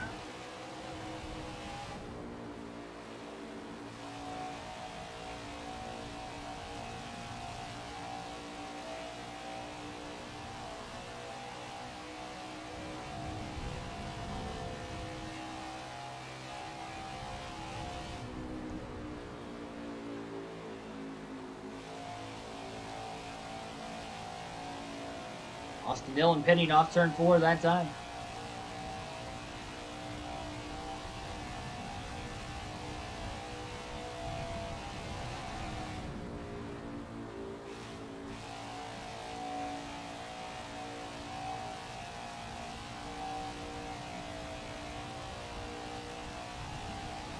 Those of you just tuning in, like, share, and subscribe for more daily NASCAR content if you have not already.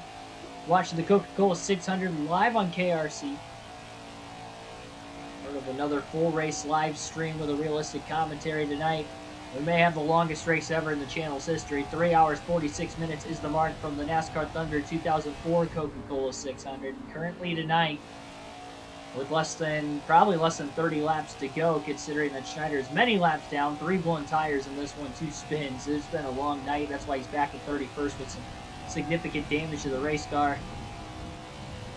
He's trying to hang on, and we still have not had a caution throughout this, even with those couple spins that Schneider's had, a couple other spins we've seen from other drivers.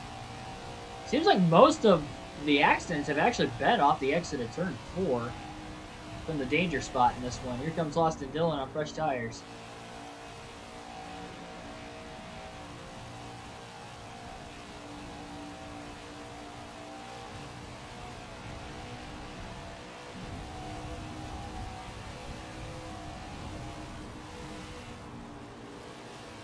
And Dillon's going to get by to the outside. A little contact.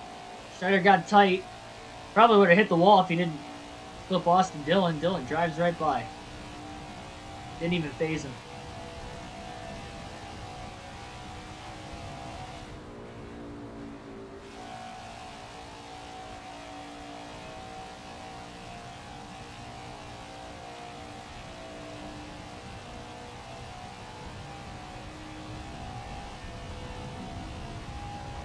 Well, we saw Stenhouse hit the tire barriers earlier. We got another spot out of it because we were 30 seconds. So maybe somebody else does that as we're in the middle of green flag pit stops again. I don't know, the odds of that are pretty slim. You never know.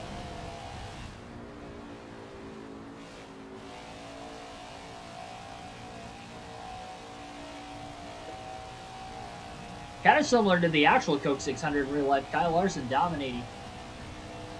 Went on to win the race. Leading well over half of it.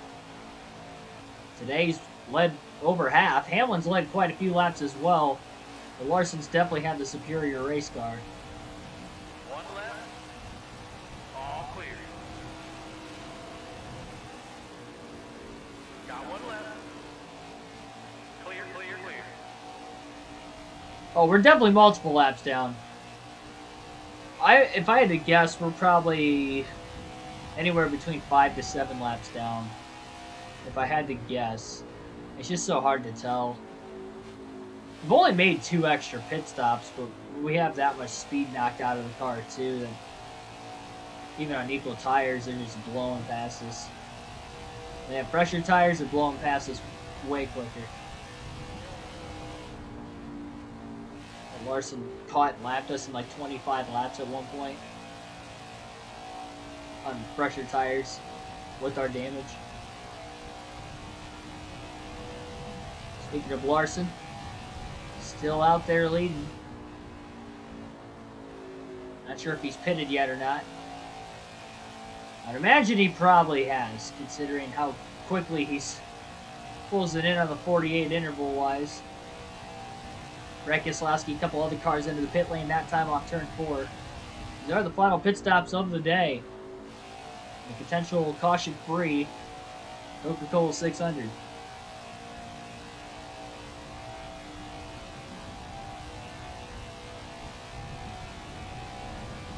We have just hit 3 hours and 31 minutes on the stream. And if this goes caution-free, it's going to be close.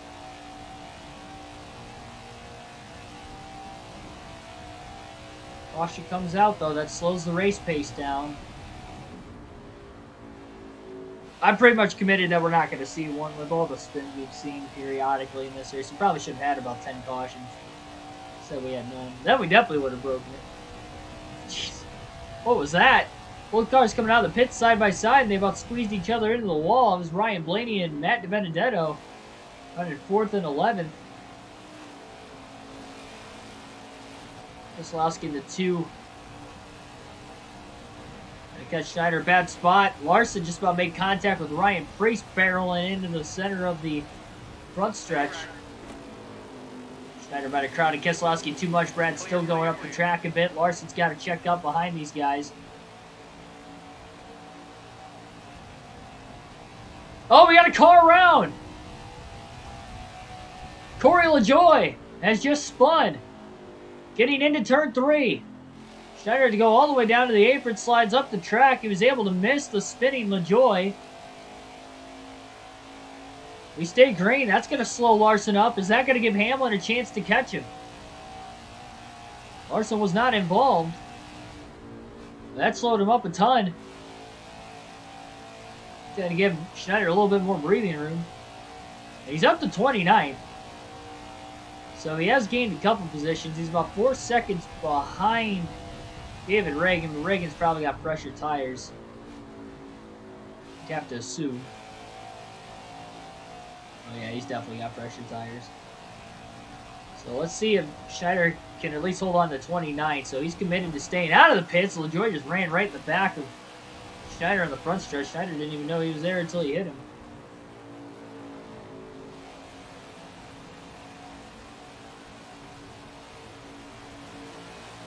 Oh, Larson went to the top. He got picked. Hamlin's coming. Hamlin is barreling down, trying to catch Larson. Oh, Preece just shot the 48 into the wall, and Schneider just blew another tire. Thanks to Ryan Preece. The 4th blown tire of the day for the 48. And so much for finishing 29th. Now he's just going to do a donut getting into the pits for whatever reason.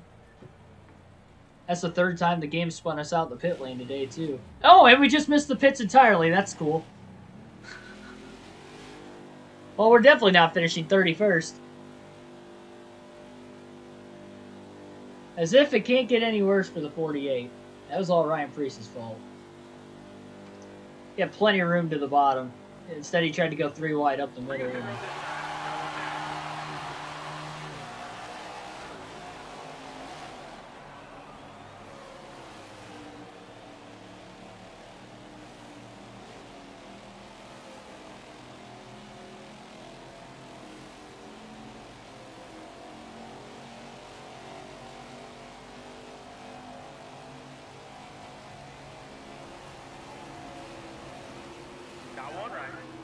Schneider's actually now back to 32nd, so he's actually lost another spot.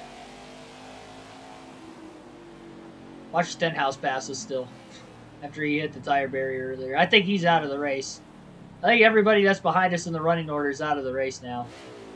Hopefully it pits us this time. Please. Please, game. Oh my goodness.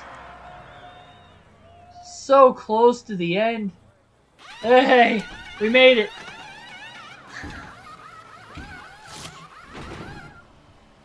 Not even going to bother repairing damage. Just get on with it. Oh my gosh. Hey, we didn't finish the custom schedule season Coke 600.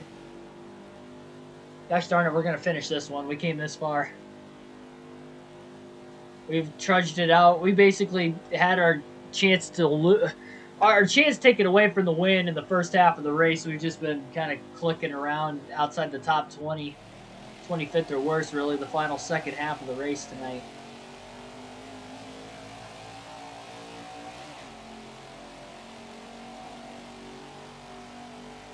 I'm sure all that's going to add even more damage. That's going to slow the 48 down even more.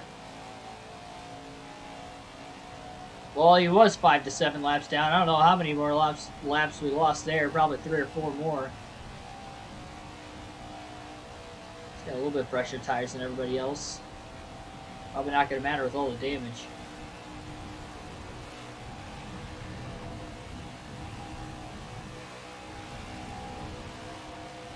Larson still leads. Still quite a bit over Hamlin.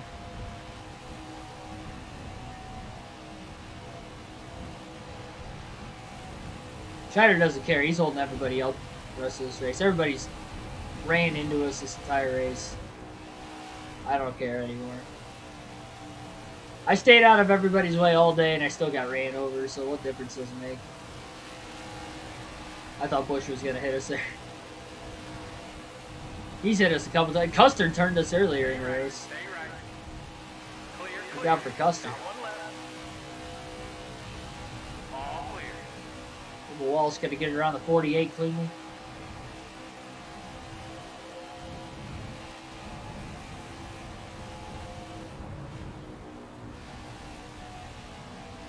That Custer accident is what started it all at lap 118.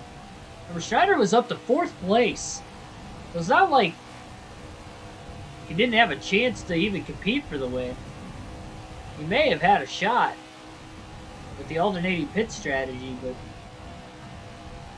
we'll never know. Blew the right front, took him out of a chance to win. Rallied back up to 15th. May have had a shot at a top 10 before lap 195. Wrecked again. Almirola just ran right through the 48. Hit him square enough that it didn't get him sideways, even in the center of the corner.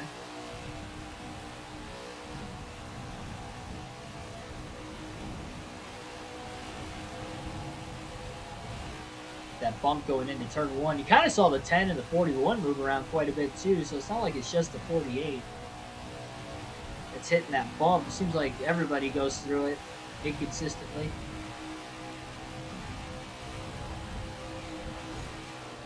Schneider getting another shot from the 10.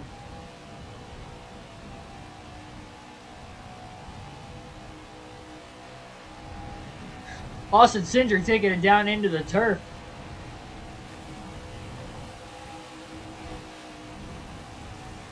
He's going to have to take a back seat behind the 48 now, too.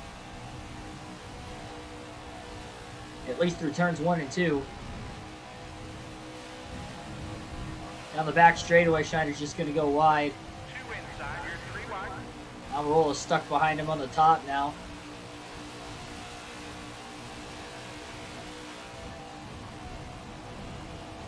Got 1 left. Clear, clear. All 3 cars going to get around him. Here comes Austin Dillon. Well, Dillon's right back up to 6th place again, even after Schneider dumped him earlier.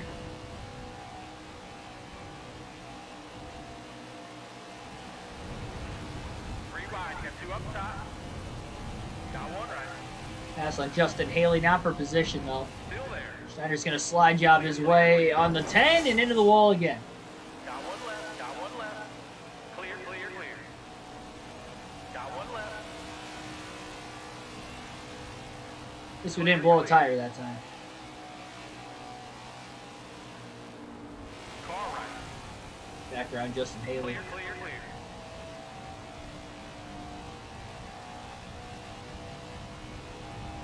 At least we're faster than Haley on pressure tires.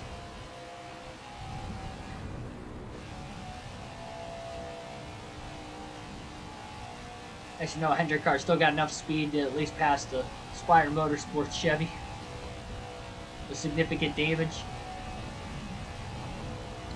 Well, better luck at Sonoma tomorrow on the premiere. That will come your way at 8 p.m. Eastern Standard Time.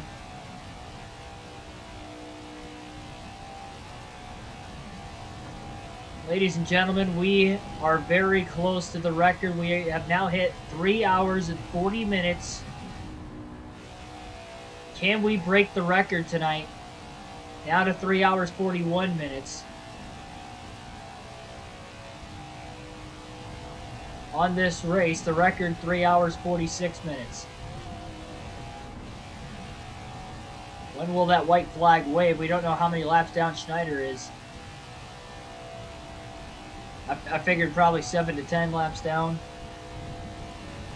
We're more than 10. I'd be shocked. Oh my goodness, we are more than 10. White flag in the air, 1 lap to go. I can't believe we've lost that many laps today. All under green too. I know I've spun a few times. Man, this car is just junk in the second half of the race. I think we were 4th on the lead lap at one point.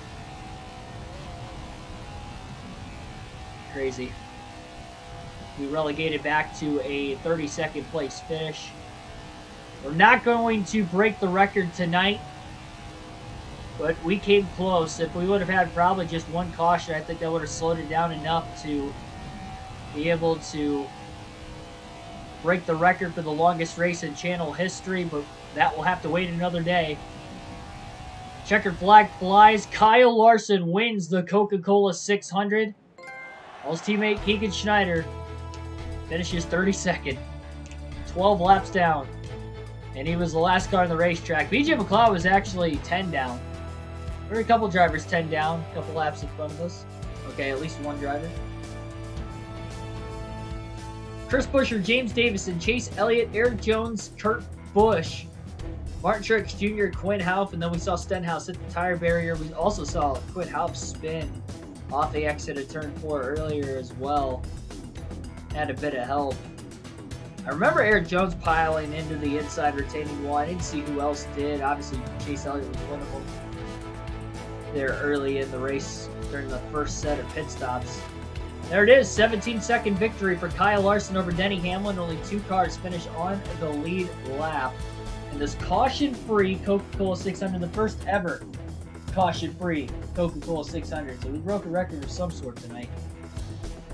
And we were only 3 minutes shy of the record for the longest race in channel history. That's it.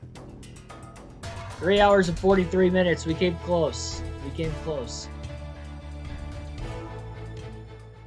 And we'll take a look at the updated point standings. See how far back the 48 drops. As well as Chase Elliott. Elliott was 2nd in points. And he finishes with just 1 point. Schneider will get 5. So here's the regular season point standings. Again, Larson with the win, only adding on to his lead. It's his 2nd win of the season. 2 wins, 10 top 5s, and 13 top 10s in 15 races. insane. And look at the lead he's got in the regular season point standings. Max amount of points he could score in a single race is 40 because there are no stages.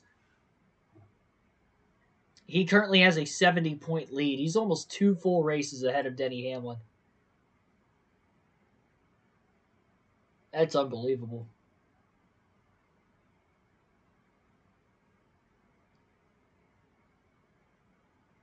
William Byron is in third. So Chase Elliott drops quite a few spots. He drops from second to fifth in the standings. Schneider drops from fifth to eighth, also losing 3 spots. That alone, if that was the last race of the regular season, that would have costed us 3 playoff points. So we'll see if Schneider can get back up there. He's got the 7 wins, but as many spots as he can gain in the regular season standings possible, the better. He just won on the last road course at COTA, so he may have a chance to win tomorrow night at Sonoma. I'm going to be recording that tomorrow morning before we go live at noon, and we will go live on NASCAR Chase for the Cup 2005. Modified Series action, doubleheader, both races in the same stream. Red Ball Raceway and Rockingham for the 2 races there. Again, noon Eastern Standard Time will be the start, and then the premiere for the NASCAR 21 Ignition Career Mode will be at 8 p.m. Eastern Standard Time tomorrow night. I will be in the chat for that one, and we'll get to watch that together. So we'll see how that goes. Like, share, and subscribe for more daily NASCAR content. Thanks for everybody tuning in here tonight. The first ever caution-free Coca-Cola 600. Probably should have been caution-free, but caution-free Coca-Cola 600 nonetheless. And we made it. We finished 32nd, 12 laps down, but we finished the race. We had to trudge it out there. Those final, really from lap 118 on, was pretty ugly, but we made it. Thanks for watching, everybody. See you tomorrow.